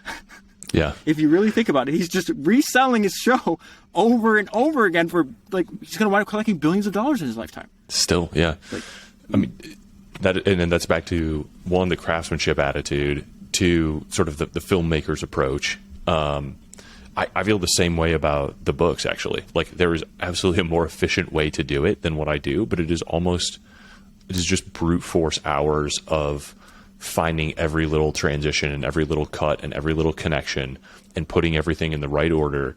And it wouldn't look efficient. If you looked at me doing it, you wouldn't think I'm working hard, but like, you just have to spend hundreds and hundreds of hours marinating in that content in order to, one, it's good for me, but two, that is why the end product is good. That is why people can sit down and read it in 4 hours straight in one sitting, is because that single thread of ideas goes all the way through, and that is just sitting there sanding and sanding and sanding and like moving stuff around. Yeah. It also reminds me of the copy work that Benjamin Franklin used to do. Like, there's a huge benefit to what looks like the unnecessary quote unquote step of transferring information from like book to computer, but like that act of copywriting and rewriting and rereading is like what instills this stuff in your head, which is why now that we're just talking about it, you can like come up with stories and quotes and lists that you probably read years ago, which is incredible. And that's how you bake that into your head and actually change who you are with this work. Yeah. And I always say, like, so Stephen King has a great example of that. He's like, it's really important for you to actually make things that you like, because he's like, when Stephen King says it, he goes, I'm not just the writer, I'm the first reader. Mm-hmm. And so that's the way I think. It's like, I'm not just a creator, I'm the first listener. And so I talk to a fucking ton of other podcasters. First of all, what I love is they all tell me I'm stupid. They're like, you need to do ads, dude. Ads for founders and investors. The CPMs are so crazy. You'll make a ton of money. And I'm like, I appreciate that. And if you're making millions of dollars, that's fantastic. He goes, I like what I'm doing. It's just clean. It makes sense for me. Right. And then the second thing they always say is, why the fuck are you doing your own editing? They're like, everybody tells me this. They're like, you're so stupid. Like, don't do that. And again, these are now have become my friends, and they're well-meaning, but I'm like, because of that, it's like me being forced to listen to it again. I'm not just reading these books to make a show so I can sell that show to anybody else. I'd be doing this shit even if I didn't make a podcast. You know what I mean? So like, the way I would describe this is, I think the first 2 episodes of the Kanye West documentary called, I think, Genius or something like that. That's really the best description, the best thing I've ever seen of founder mentality. Like what I reference all the time. Like, founders, their mentality is completely different than anybody else that's not a founder. If you're a founder, you get it immediately. You recognize it in other people immediately, right? And it has to do with the growth mindset too, where there's this time where people didn't know. It's like he starts making beats when he's in 7th grade. By the time the documentary starts, he's like in his early 20s, right? He's been doing this for years. So then you see, okay, he has that great line. He's like, you can't catch my hustle. Like, he goes, and he talks about, he's like, I deserve this because I locked myself, I'm killing the line in the song, but he's like, lock yourself in a room doing 5 beats a day for 3 summers. Like, he goes, I deserve to do these numbers. Like, he's like, you didn't see. So there's this fantastic guy I want to talk to you about too. His name's Russ. He's an independent rapper. And he says something that I repeat over and over again on the podcast, because he's using Naval's ideas, even if he doesn't know who Naval is. And he says, the public praises people for what they practice in private. I had to repeat that twice because it's so good. The public praises people for what they practice in private. We only see the end goal, right? No one sees. Before I sit down, I may make a 90-minute podcast. I've spent like 25 or 30 hours of research before I sit down to talk to anybody. So that's how I know I'm comfortable recommending to my family and friends, because I know I put my whole ass into this, you know? So you see the same thing with Kanye, where it's just like, oh, we see him. He's in the studio with Jay-Z. He's with Talib Kweli. He's with Mos Def. He's with all these other rappers. They're buying his beats. They didn't realize his true intention. He's like, I only made beats so I could rap on them. Yeah. I just realized they're so good. This is my in to the industry. And now guess what? That, just like your work is your calling card, my podcast is my calling card. It opens up relationships and opportunities that you can't even predict. And people that don't do this don't even know what they're missing. And you know exactly what I'm talking about. So he's like, I just use my beats to get in the same room with Jay-Z. And then I got signed as Jay-Z. But he says something that's fantastic. He's like, don't compare me to no other fucking producers. He's like, because he hated that. He's like, I'm rhyming now. He goes, and he said the perfect thing. Because people are like, oh, you're not going to be able to rap. You're just a producer, right? Yeah. He's like, he says something fantastic. He goes, at one time, my beats sucked. I wasn't always having hot beats. I taught myself, and he grabbed his head. He did that. He like touched his hand to his brain. He goes, I taught myself how to make hot beats. And he goes, now I'm focused on rhyming now. And he goes, I'm going to fucking chart, meaning I'm going to like make rap and I'm going to get to the top of the charts. He goes, I'm going to come out number one. And if it doesn't happen the first album, then it'll happen the second album. If it doesn't happen the second album, it'll come out the third album. I'm like, that's founder mentality. That is, hey, I taught myself how to do one thing. I can teach myself how to do another thing. And his whole point is just like, this is the punchline, and then I'll shut up. He goes, I have advantage. He goes, I hear my beats first. And so that's what I think of is like, what I'm doing is like, I think I have advantage over every, like, that's kind of my moat. It's like, I have an advantage. I read these books first. I'm glad that people like my podcast and it helps their work. And I've heard from people, making millions of dollars from the ideas, starting companies, all that other stuff. But it helps me too. Like, I'm literally taking the ideas that I'm learning and applying it to my own business. Yeah, the biggest question I had for you, like, probably when I was like 10 episodes in, I was like, what is David training for? Like, what is he preparing himself like? And I was trying to figure out, and I couldn't tell from, like, are you doing like a self-education process in order to like go found Apple and become Steve Jobs? Like, is this a chapter of your life that you are doing with like great intention? Or is this the business that you are trying to start and dedicate your life to? And I feel like I'm learning that it's the latter. Well, what am I? No, it's actually bigger than that. What am I training for? Life, man. Like, this is what I've said this on a couple episodes. You'll hear me say this. It's just like, it starts out like you start out like wanting to learn from entrepreneurs because they have ideas that they built their companies are super valuable to us, and then you read so many stories where they had a successful company and not a successful life. And if you went back and tell 21-year-old David, dude, I know you want to be a billionaire or whatever, you want a lot of money, like, that may not be the actual end goal. If 21-year-old David could hear how I talk, he'd slap the shit out of him. Like, he's like, because I didn't have a lot of money. Like, I'm the first person. People are like, I'm the first, people are like, oh, I'm the first person to graduate college. I'm the first person in my family to graduate high school. I'm the first male in 3 generations to not go to fucking prison. Wow. Like, I didn't have, like, the books are legitimately, like, they saved my fucking life. The ability to learn, like to teach yourself, to, like, be able to improve. Like, that skill saved my life, man. Was there a moment where that happened? Like, no, I've always no, I don't even know if it was a choice. Like, if you go back to my mom saying when I was 6 years old, I was constantly obsessed with it. My own interpretation is probably wrong. It's just like, I think I sensed from a very young age, it's like, oh shit, I'm in a situation that's like, can get real dangerous. Like, this is not good. So it's like, I remember like, I was always a person obsessed with the map. Like, I wanted to know what was happening. Where are we going? Like, I just think I sensed, I was like, I'm around some unstable people, and like, all I could see is every example I see in front of me is like, I don't want that. Right. But so to answer your question, is like, what are you training for? It's like, the main goal of the podcast why I'm making it and why I hope people listen to it is like, it's how do we have a good life? And for a certain personality, I think me and you fit into this, it's impossible to have a satisfied good life, right, if we're not really good at our profession. Like, there is just, like, Steve Jobs could have a good life. I don't think he obviously did, but he could not have had a good life if he wasn't really great at his profession. It doesn't mean he has to take the scale of Apple, right? I think actually it's counterintuitive, but the people that get that high, like, I don't know how much Mark Zuckerberg enjoys his life. I just don't. I don't know how, like, there's just, it's more common. I would not want his job. That sounds like a terrible way to live. If you think about it, Jeff Bezos didn't want his own job. Because you know how I said that when I read the new biography on Brad Stone. I've read both of them, but the Amazon Unbound. And you get to the end of the book, and one of the notes I left myself is like, Jeff at the time was the richest person in the world, has unlimited assets, right? He gave up that job. What does that tell you? Being the CEO of Amazon is not fun. It's not fun. It's not enjoyable, because if it was, he would still be doing it. Warren Buffett is still doing it, right? So that's why I say the only, like, I used to think, oh yeah, there's a ton of people that really love what they do. And I was having pizza. It might have been with my wife, might have been with friends. This happened like a few months ago. I remember this feeling like it was yesterday. And it just hit me like mid-bite. I'm like, oh, that's how you could tell if they really love what they do. Because there is a dollar. I'm sure there's a dollar amount for a lot of people. It's like, okay, if I give you $1 billion, will you stop doing what you're doing, right? And most people that have ever lived said yes. How much would you have to pay Warren Buffett to not work on Berkshire? How much would you have to pay Steve Jobs to not work on Apple? The answer is there's not a fucking dollar. There's not all the money in the world.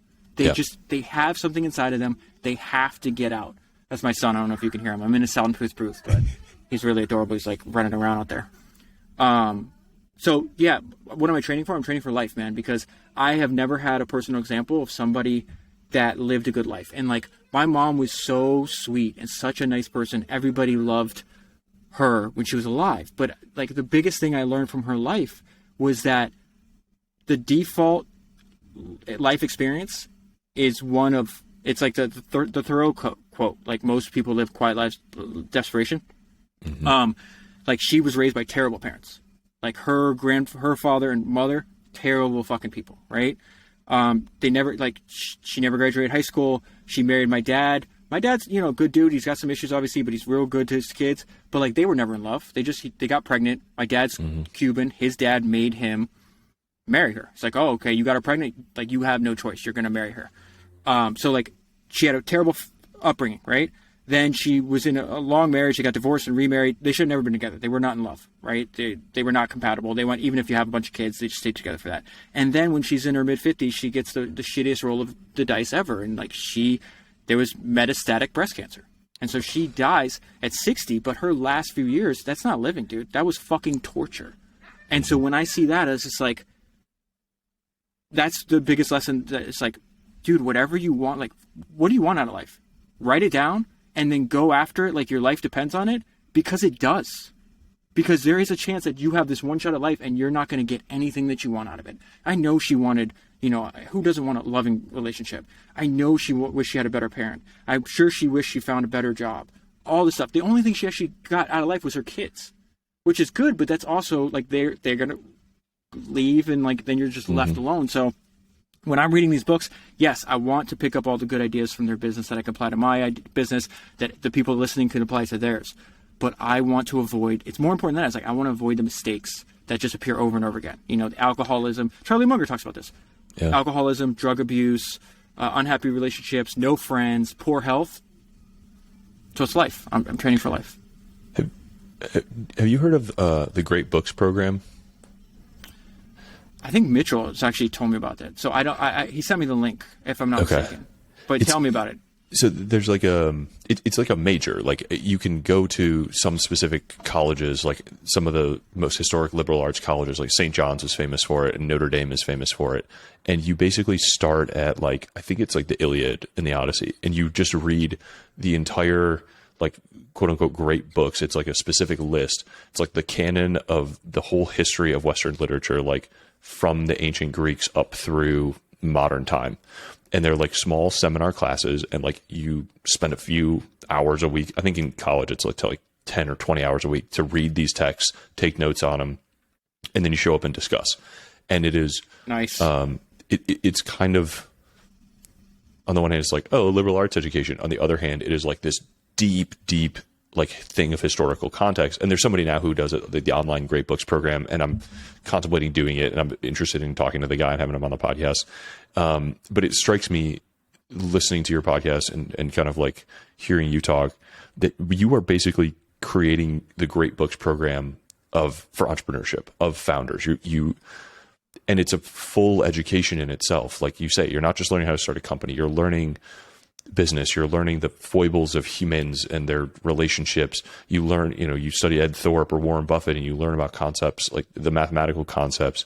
I was just listening to your episode with the Rothschilds, and like, I learned all about history, and the other one you were describing, the fish that ate the whale, is like a history lesson and a geopolitical lesson. I love that book so much.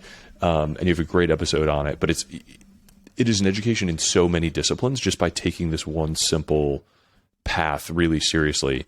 And I actually think you have self-assigned what is maybe one of the greatest like learning methods, not just for entrepreneurship, but as you say, like for life. And one, it's incredible, but two, I wonder how much, like, do you recommend other people do what you're doing? Are you like, hey, you should go read all of these books and like walk in my footsteps? Or are you kind of like, let me just filter what you can? I mean, I guess it's just like a level of engagement question, but how strongly are you kind of like, other people should do what I'm doing, or you're just like, let me do it for you and bring you along for the ride? I think about that. The answer to your question is what Charlie Munger says. Like, you should follow your own natural drift. I'm just following my natural drift, and it just happens to be like a podcast is a good medium to put my thoughts out there. And guess what? It's going to attract a bunch of people that are just like me. Yep. Like, that's why I appreciate what people say. They're like, oh my God, you're amazing. Dude, what Tim Urban said when he writes a post, he's like, I just picture there's 100,000 other Tims out there. And so I write for him because I write for me. It's like, I'm not like unique in any case. It's just, there's a million other people that are interested in the same things I'm interested in.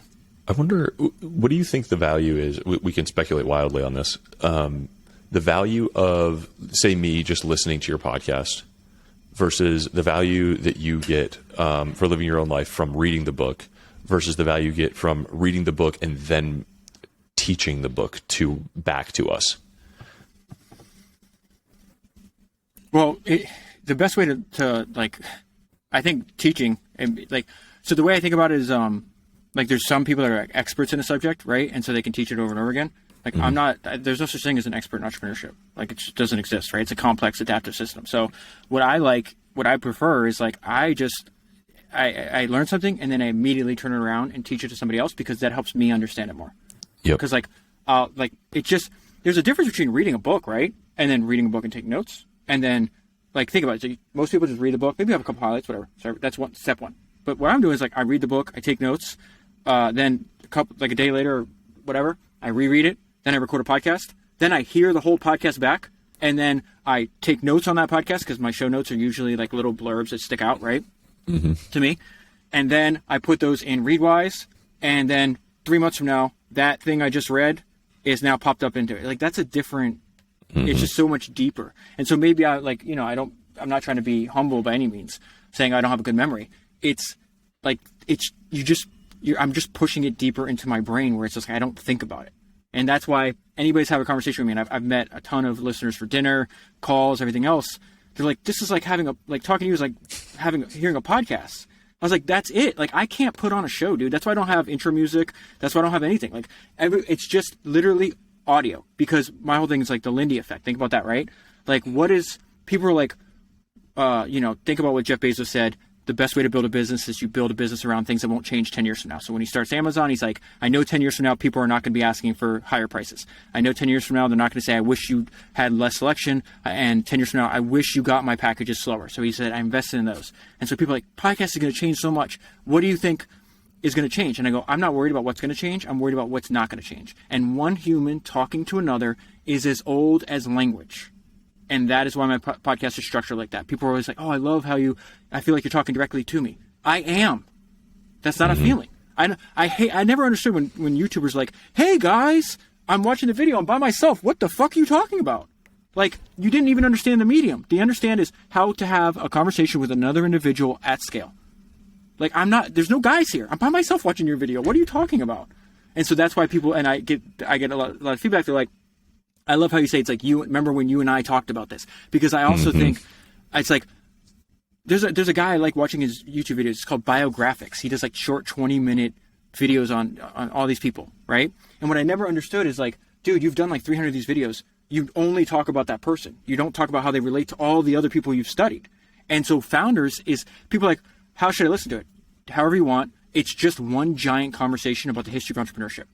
And so, like, if I do it, like, I just did a podcast, hopefully it'll be out later on today. Depends on how long you and I talk.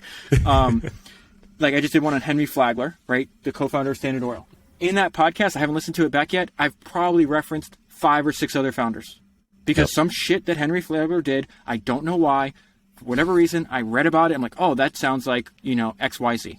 And so that's why it's like, dude, you can't, people are like, oh, will you sell me individual episodes? Go fuck yourself. Like, I mean that as nice as possible. Like, I'm not, if this podcast is for the extreme people, I'm not interested if you only want to listen to 1 or 2 episodes. I'm just not interested, because that's completely opposite about all the people we're studying. They're not like, oh, I'm just going to dip my toe. No, they go all in.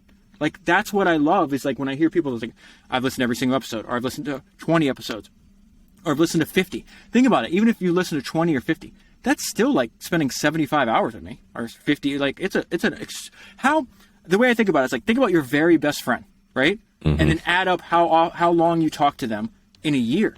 I think you use the word parasocial or whatever the case is.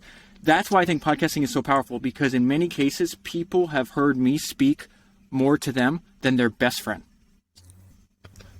It's extremely powerful, man. It's incredibly powerful. Especially if you don't abuse their time. When I say, it's like, listen, man, I'm not afraid of many things. I'm terrified of wasting people's time. So that the way I figure out how do I not waste your time, I spend 20 or 30 hours for every hour of recorded content. I don't want to waste time, and I have such deep respect for. I feel like it's just so easy to abuse attention and psychology and hooks, and everything is just so like dialed up to the max of like clickbait and anxiety-inducing like context switching, and it's this weird like arms race of.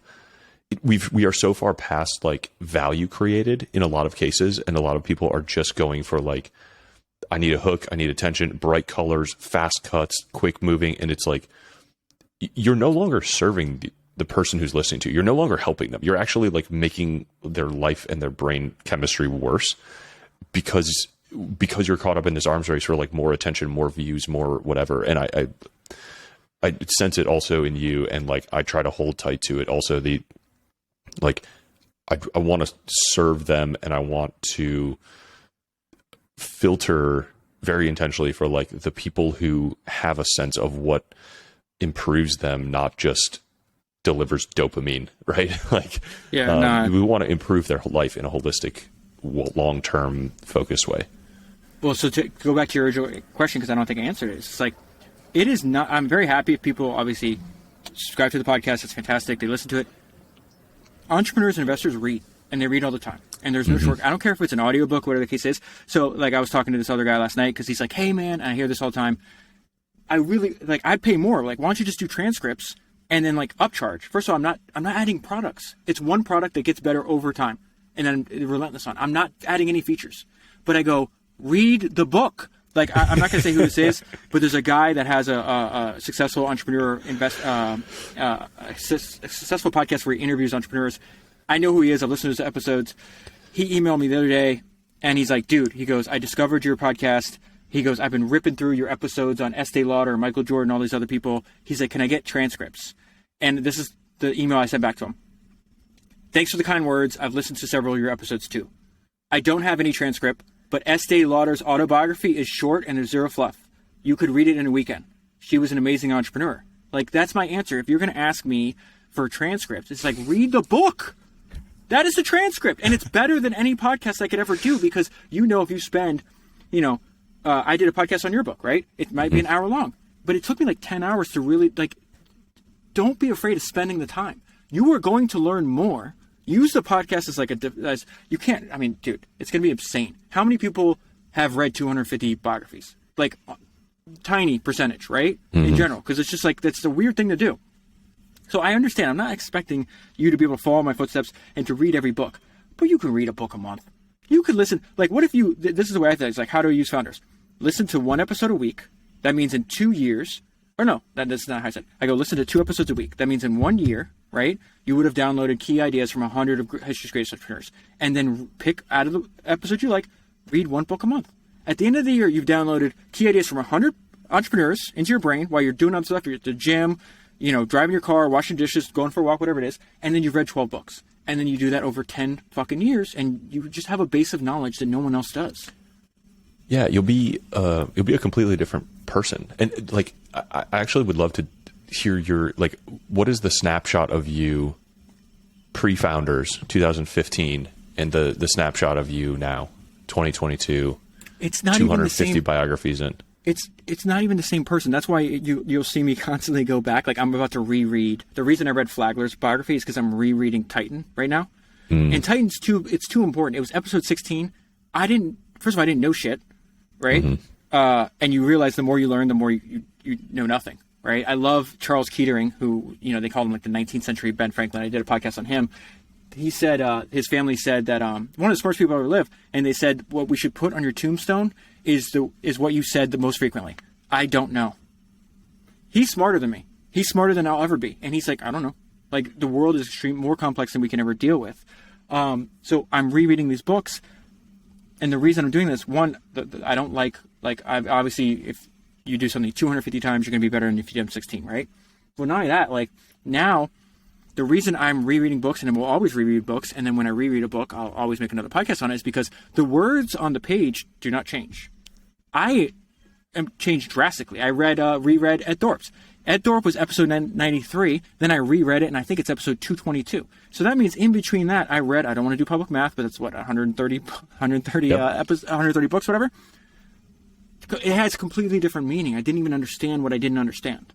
And so a lot of times I try to buy just a brand new copy of the book because I don't want to be influenced with my past highlights. I don't do this all the time. Oh, interesting. It's just like, no, I got to redo it the whole time. And then if you want to listen to both, you can listen to both. But if you're going to listen to one, I would always listen to the latest one because now I've filtered that through so much information. And yeah, so I don't like, and just like if we had this conversation a year from now, we're going to talk about completely different things. There'd be different ideas. We're going to be different people. Like, I know one thing won't change is like I'll be working on the same thing. But I'll have different insights, and I'll have, what? Some of this, what might not change though. I'd be disappointed. Let me flip your question. What would I be disappointed if it was different a year from now? My priorities. I'd be very disappointed in myself if like being in good health was still not a top priority. Being a good to my family, my wife, my kids, being a good friend, being good at my work, and then having fun. Like I don't think those things should ever change. What's your vision for the founder, the mature version of founders? Like, I mature is not a good word choice there, but I was struggling to come up with something else because I know it's going to keep evolving. I know it's going to keep growing and improving. I mean, is it possible to envision that? Like, do you have an Arnold Schwarzenegger like specific vision that you're driving toward each time, or do you just know that every rep is progress?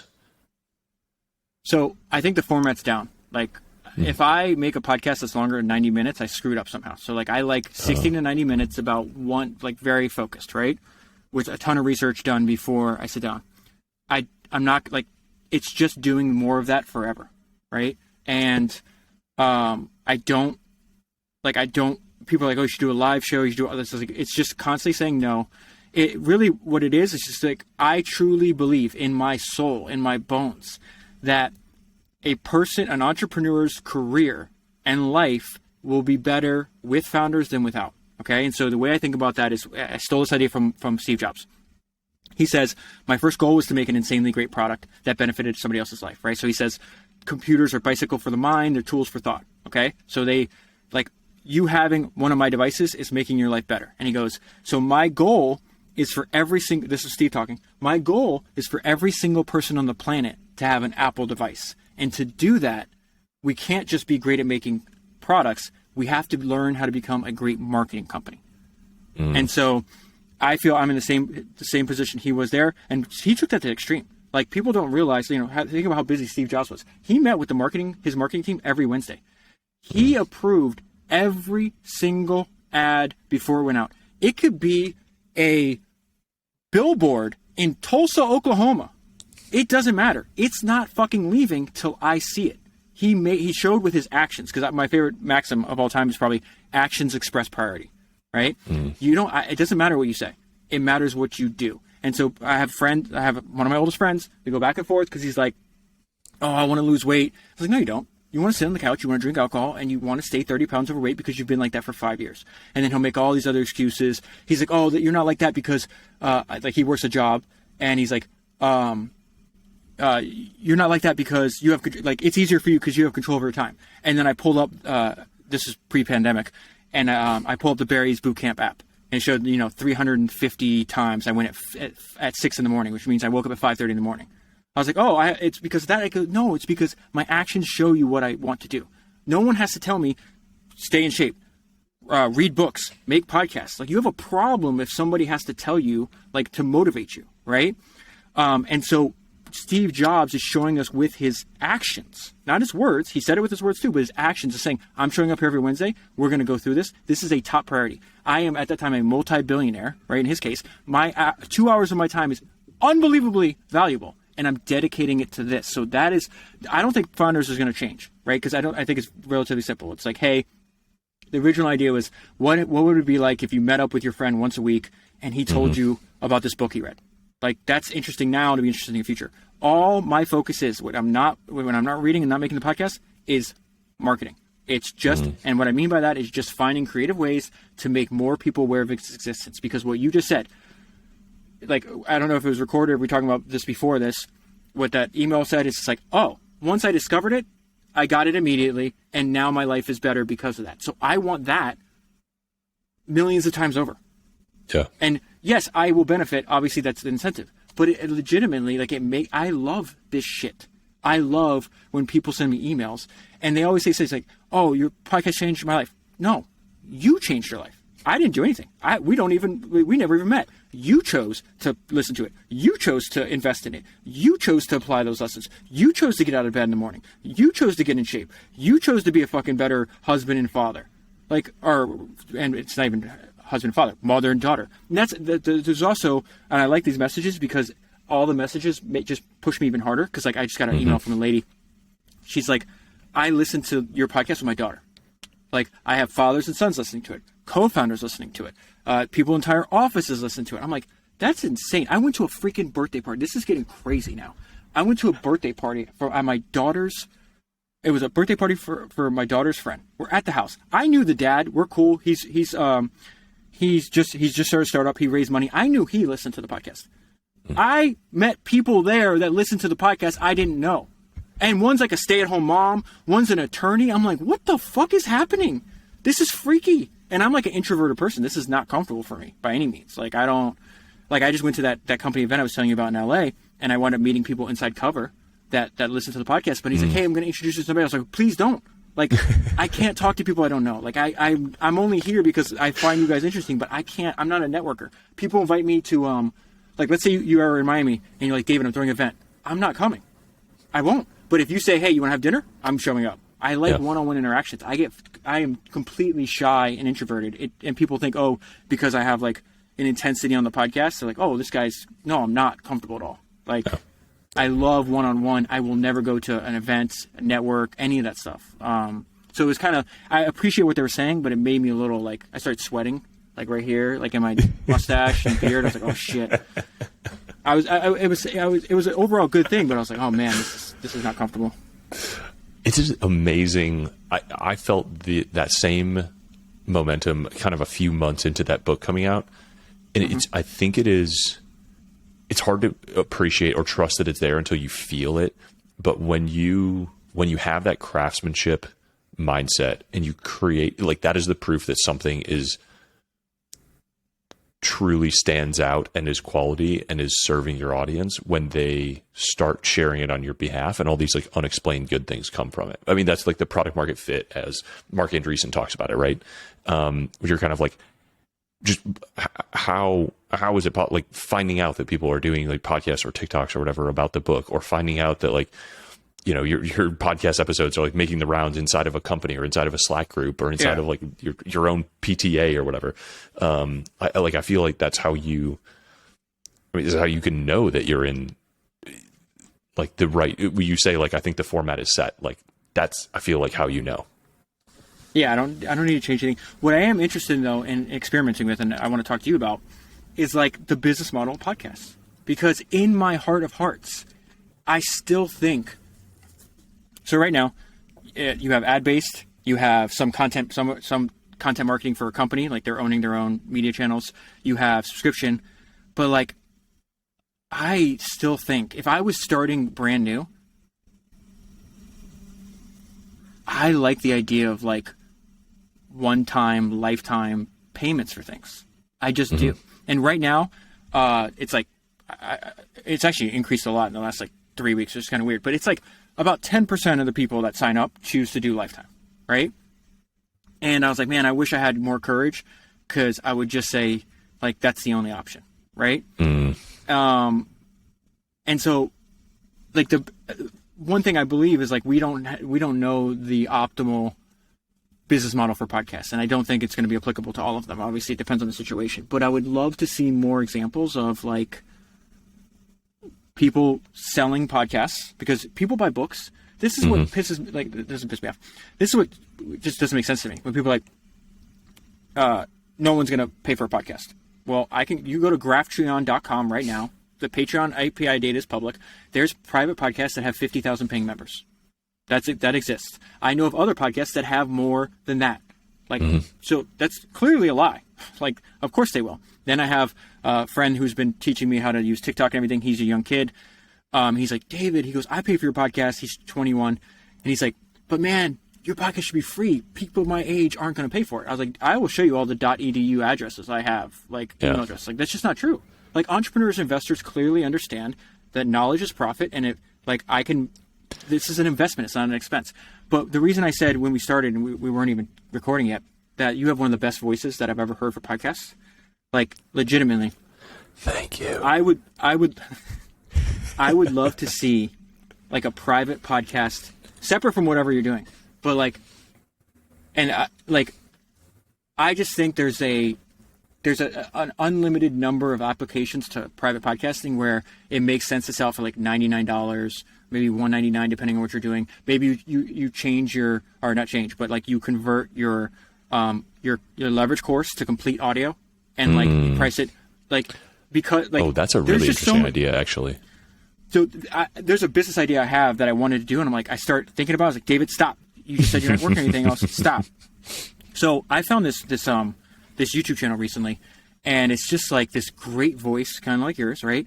And it's just quotes. Like, I'm a sucker for aphorisms and maxims. You are too, obviously, because you like Munger and Naval and Franklin and everything else. And so at night, I play this, and they're like 10 minutes long, right? Very calm. And it's just like Pythagoras is the one I listened to last night, right? And it's just a maxim from him. So they're maxims from great people in history, right? And they're about 10 minutes long, sometimes some are shorter. And it's very relaxing. And so it's like, they say the maxim, they give you about 5 seconds to think about it, then they say another one. And then they say another one. Dude, I have notebooks and notebooks. I have 1,000 quotes. I could do this for everybody. And I was like, fuck a YouTube channel that's ad-based. This should be a private podcast. It should be a one-time fee, $99, and you update it, like, you can update it once a month, whatever you want to do. Because this is where I think people are incorrect. People are saying, David, you have to do subscription model, or you have to do the ad model. You can't do the one-time payment because subscriptions or ads pays for the ongoing production. Okay, I know that's what you think, but when I put out new things on my public feed, when I put out a 30-minute preview, that, like, the podcast is an ad for itself. Like, and again, I don't even to some degree you have to say you're a bit of a hypocrite. Then why don't you just not do subscriptions and do one time? But I do think anybody that's out there that wants to do something unique, like, based on my own experience, human beings, when you find something you like, when you like a book, when you like a movie, we have a hard time keeping that to ourselves. Like, when you find a great podcast, people will talk about it all the time. And so my point is just like, I just like, what I'm saying is like, the one-time fee is just really clean to me. And I thought about pitching it. It's like, listen, I have 250 something episodes. It's like paying admission to hear the ideas from the greatest entrepreneurs. If let me ask you a question. Steve Jobs were resurrected from the dead, and he shows up in our town tonight, and he's just gonna we can go and listen to him talk for 2 hours. You know how much people would pay for that? Like, the hologram Steve Jobs TED Talk. Yeah. No, but I mean literally in the flesh. That might be a new business model in the future. But I don't know, man. Like, there's just I think there's a ton of experiments. There's a ton of audio only products. Like, because I do think podcasts is a course. Like, you could argue that I'm creating a course on the history of entrepreneurship. I mean, the whole Calm app. I mean, that's like I don't know if it's $1 billion company now. It's a huge company, but it's basically all that meditation stuff is an audio product. Yes. So there's a ton of those. Patrick put me onto that from Invest Like the Best. He's like, dude, he goes, I did a podcast. He did a business breakdown on Calm. We should include it in the show notes. People should listen to it. I listened to it last week. It's 50 minutes long. I have 500 words of notes. And what I said, I was like, I'm glad I listened to this because I might be the most bullish person on the planet for subscription audio. And listening to that made me more bullish. Their business is fantastic. It is insane how fast it's growing, how lucrative it is. And again, it goes back to creating high quality audio content does not have the cost associated with it as high quality video content. Think about how much Netflix has to pay for, or an Apple Plus, and all these people have to pay to get high quality video content. Calm, they're paying Matthew McConaughey a lot of money.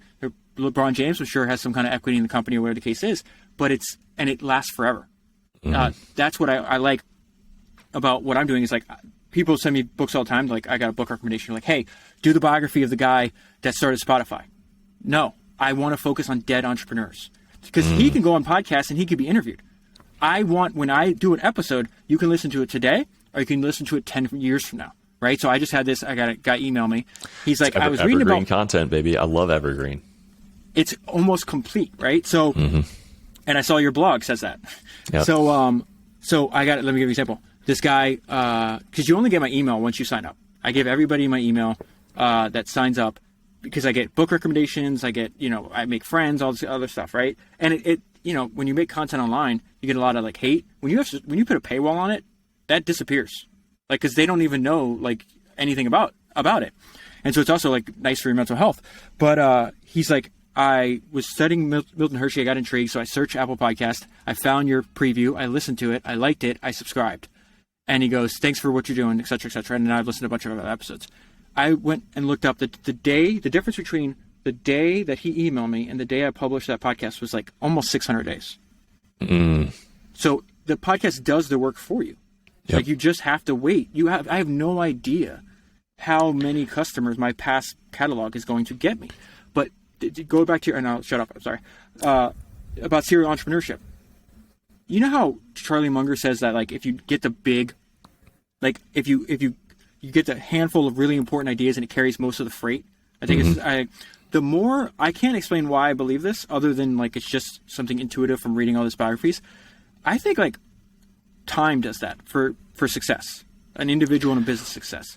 And I think time, just surviving, does most of the work, right? And the people that jump around are the people that say, I have an idea, I want to start it, scale it, sell it, and then jump to the next, are foreclosing so many opportunities because those opportunities aren't going to show up 5 or 10 years from now.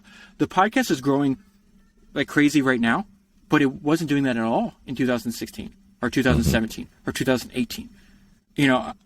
I was happy when I had 1,000 or 2,000 people listening or whatever the case is. You know what I mean? What if I would have stopped then? Oh, this is so hard. Okay, I'll just give up. This is impossible. And for some reason, I was just I burned the boats. I said, I refuse to work on anything else, and I will spend my last dollar. And the only way I'll fail is if I go through my entire fucking savings and the podcast isn't working. And it went through a lot of money, but then it started paying my bills and then growing and growing and growing. So I burned the boats, kind of almost crash, and then now it's starting to go down my nosedive, Which you see, I mean, people chart that out, that trough of despair, disillusionment, and then coming back through it. It's just part of the entrepreneurial hero's journey. I heard two of my most referenced mental models in that description. One, I mean, the Charlie Munger idea of compounding, never interrupt compounding unnecessarily. And the second is, what I preach is add leverage, continually add leverage, think in terms of leverage. And every week, sometimes multiple times a week, you are adding a new episode. And every one of those episodes, to your point, exactly 600 days later, adds to your net leverage. Every episode that you add is a new pathway towards you. It's a new value add for the people who are already subscribing. It's a new opportunity for you to learn new lessons that you can apply. And every day, the levers around you are getting longer and you're adding new ones. And over time, those continue to compound. And just, I know that I can't, it is too counterintuitive and too extreme to imagine where this is going to end up over decades if, as I have no doubt, hearing you talk about it, you stay on these rails as long, for the rest of your life. It's unfathomable where this ends up. But I have to thank you for that because you amplified Naval's work. I'm not bullshitting you when I told you when we first started talking through DMs. Like, your work has had a profound impact on my work. And then my work, in turn, will have a profound impact on other people's work. That's the biggest thing, man. Like, also learning, too. Because, like, I think that's where people, like, I hate to see people arguing with other people or disparaging other people on Twitter or anywhere else. It's just like, dude, life is too short to go around collecting enemies. First of all, it's dangerous and stupid because humans are extremely violent, and that could come back to you in ways you have no pronounce. I go, collect friends, not enemies. And the world is positive sum. If you get yourself in a zero-sum game, get the fuck out of it right now. Yep. And so, like, I just give credit to hey, I don't feel any type of way, like, bad about myself if I say, hey, I learned this idea from Eric Jorgensen, or I learned this idea from this book. Who cares? No. I don't know shit. I think of the way I think of people like, what's your own personal philosophy? I think Thomas Edison summed it up when he said, he's like, we don't know one thousandth about anything. Like, that's one of the world's most prolific inventors. I just had 2 conversations. So the guy that's making cover, he was explaining some of the problems the biggest problems he has to solve for his business. He used the term, I've never scaled gigantic construction problems or construction a business. I've never made a house. He's like, do you know what this is? No, I don't. Can you please explain it to me? So there's so many people like, oh yeah, don't worry. Like, I understand what you're saying. And then I was talking to somebody else because I couldn't understand why like Founders keeps getting acquisition offers. Like, people keep trying to buy the podcast, which is like what I had never even thought that would happen. And obviously I would I like being a lone wolf. I like working alone. I like having optimized for independence, like Naval says in your book. But what I couldn't understand is like like a lot of people were trying to like recruit to like essentially David turned into an investor, right? And I don't know anything about venture investing. I'm interested in entrepreneurship, but like if I had a question, I'd ask you or I'd ask somebody else, right? And so I could not understand why this kept happening to me until I had somebody that does that for a trade, that is a fan of the podcast, that I'm friends with because of the podcast. I go, hey, break down what's happening and talk to me like I'm stupid, because in this subject, I am. I literally know nothing. I don't think that person's going to be like, oh, David's an idiot. No, he's going to be like, oh, I'd be happy. People he's curious. People like teaching you. The worst thing you could do is like, that term, I don't know what that term means, and then just sit there and act like you do. And it is, to go back to the word reassuring, it's reassuring to hear that is basically what many of the great entrepreneurs in history have done, right? Like Sam Walton I think says in his own book, Made in America, which is an amazing book, he's like, I never invented anything. I patchworked together every idea. I ran into every retail store I could possibly find my entire life. I was on a family road trip and I saw a store that I hadn't been to, and I pulled over and I ran it around and I talked to the thing, and then I got an idea and I applied it to my own store. And he did the same thing over and over and over again. And then Jeff Bezos stole a bunch of ideas from Sam Walton. And then they all stole ideas from Sol Price. And that's where sold it. Yep. So, like, Sol Price is by far the most influential retailer that ever lived, and I would never have ever heard of him if I didn't do the podcast. I'm sure most people haven't, but he influenced Jim Sinegal, billionaire. How many billionaires does Sol Price make? His mentor was Jim Sinegal, founder of Costco. Sam Walton says in that book, I stole more ideas from Sol Price than anybody else. That's where he got the idea to Sam's Club. Jim Sinegal told Jeff Bezos Sol's ideas when they met at Starbucks, and then Jeff started doing Amazon Prime and figuring out his flywheel and everything else. Bernie Marcus, the founder of Home Depot, before he started Home Depot, was walking around with Sol Price. He's literally birthed like multiple billionaires. And so you think like, oh, I have everything figured out. It's like, I don't know anything. I told you at the beginning of the conversation, I can go my entire life without ever coming up with one original idea, and it doesn't matter. I will get everything I want in my life because there's been 100 billion people on this earth.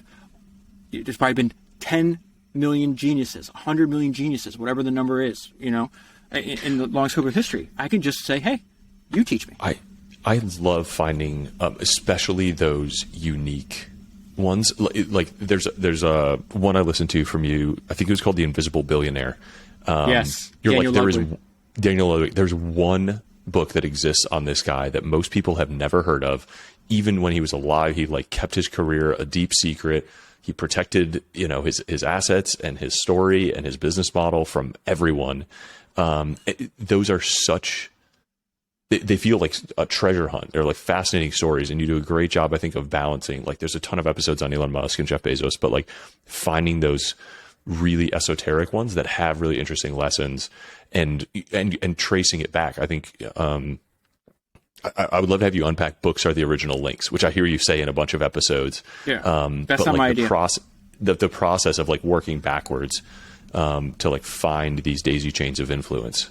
So the books are the original links. I'm pretty sure I heard from, I don't know her name. I know her blog, Brain Pickings. I don't know. Maria Popova? Something. I heard her say that on a podcast one time. I'm almost positive I heard her say it on Tim Ferriss's podcast.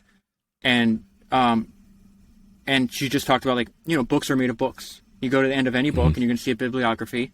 And that's because everybody's like, David, aren't you worried that you're going to run out of books? Right now, my queue, right now, my queue. And again, I get book recommendations to everybody from the audience that I've never heard of.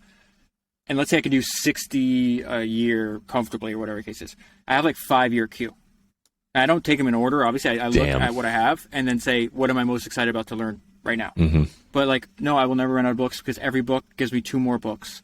And so I don't know if she said like, I don't know. I'm pretty sure she said books are the original links. Maybe I like paraphrased what she was saying, but it's just that books are made of books. I mean, lives are made of books. In this case, like you're studying a life and you see all the influences on that person. It's just like, and I'm envious when I talk to young people that have the ability. They did this in like they understood how to do that automatically. So I read a book about Evan Spiegel from Snapchat. Just seems like a real interesting dude. Like the more I read about him, it's just like, oh, how many people were trying to make social networks and they were very similar? And he's like, oh, I'll do that, but I'll spin it. And then I'm not a social network. I'm a network and I'm a camera company. But what was remarkable is like how young he was when he figured out. And he's like, okay, here, Warren Buffett and Charlie Munger talk about all the time. He's like, who your heroes are extremely important, right? The most important thing is picking the right heroes. That's why I asked the very first thing we talked about is who are your heroes.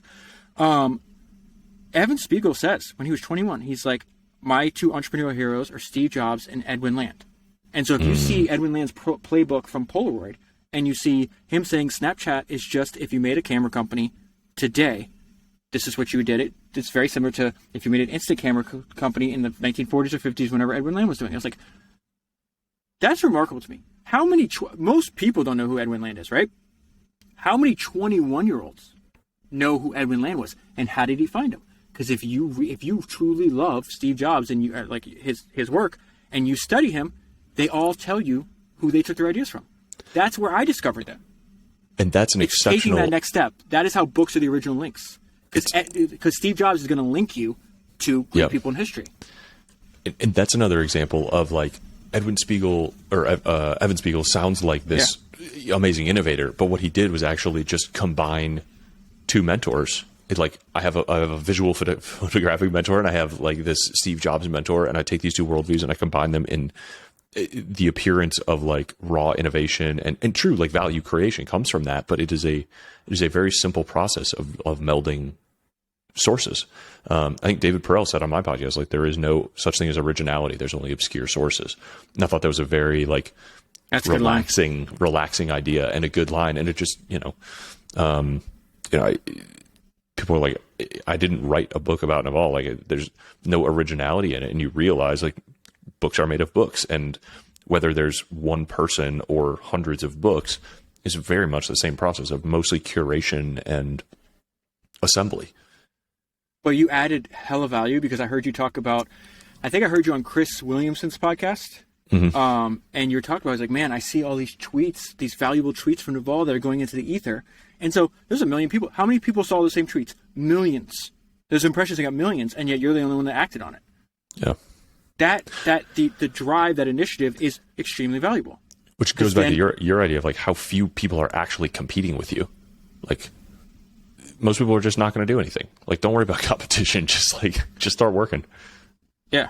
Because it's and this is what's kind of sad for me when I talk to people is just like, this is also the exact opposite of what normal people tell you. They're like, oh, don't be too arrogant, like don't be too full of yourself. I was like, we don't have we don't have an epidemic of arrogance. We have an epidemic of people that don't believe in themselves. And so all those unrealized dreams are never even going to make it out because if you believe you can't do something, then you won't do it. That is step number 1.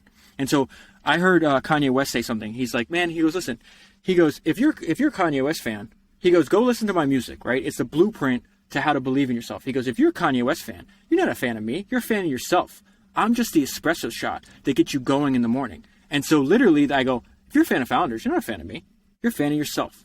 You will believe in yourself. And you go, I'm just the espresso shot. I'm the person that you're going to listen to maybe an hour, 2 hours a week, whatever the case is, and you're going to put that down and be like, that dude went from shitting in a bucket and eating tree bark to building Hyundai. I have no fucking excuses. Let's go. I fucking love that.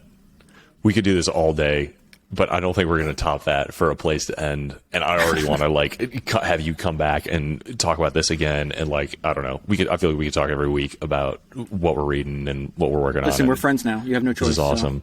So you can be talking to me all the time. No, I hope to be like texting you about shit immediately, and we can referencing you for keep me focused. I appreciate that, man. I love how you end every podcast with 246 books down, 1,000 to go. Yeah. It's my interpretation of Jeff Bezos' day one mentality. It's the worst thing you could do. It's like, I've just begun. That's beautiful. Love it. All right. I'm going to go listen to some more Founders Podcast episodes. Dude, David, thank you so much for taking the time and showing up and talking us all through this. I learned a ton, and I look forward to our next conversation and my next episode. Thanks for having me. I'm telling you right now, like, your book is the best. I cannot wait to buy the next one. I just love the fact that you just found, like, I'm going to harp on leverage, because you really picked, like, that is the most important thing to work on. You said it in the book. It's like not blue collar versus white collar. It's leveraged and unleveraged. And so, like, I don't know. I'm a fan of your gospel. It's the biggest idea in the world. It's hidden in plain sight. It affects your life, and it'll change your life if you can wrap your head around it and reorganize your life around it. You've done it intuitively and then picked up the ball and ran with it once you saw this all together. I think your life is and your business is going to continue to be an incredible example of leverage. So I'm honored. I'm honored to have you. I appreciate that, dude. On. Cool. All right, man. Talk to you later. I'll talk to you soon. Dude, we ended perfectly.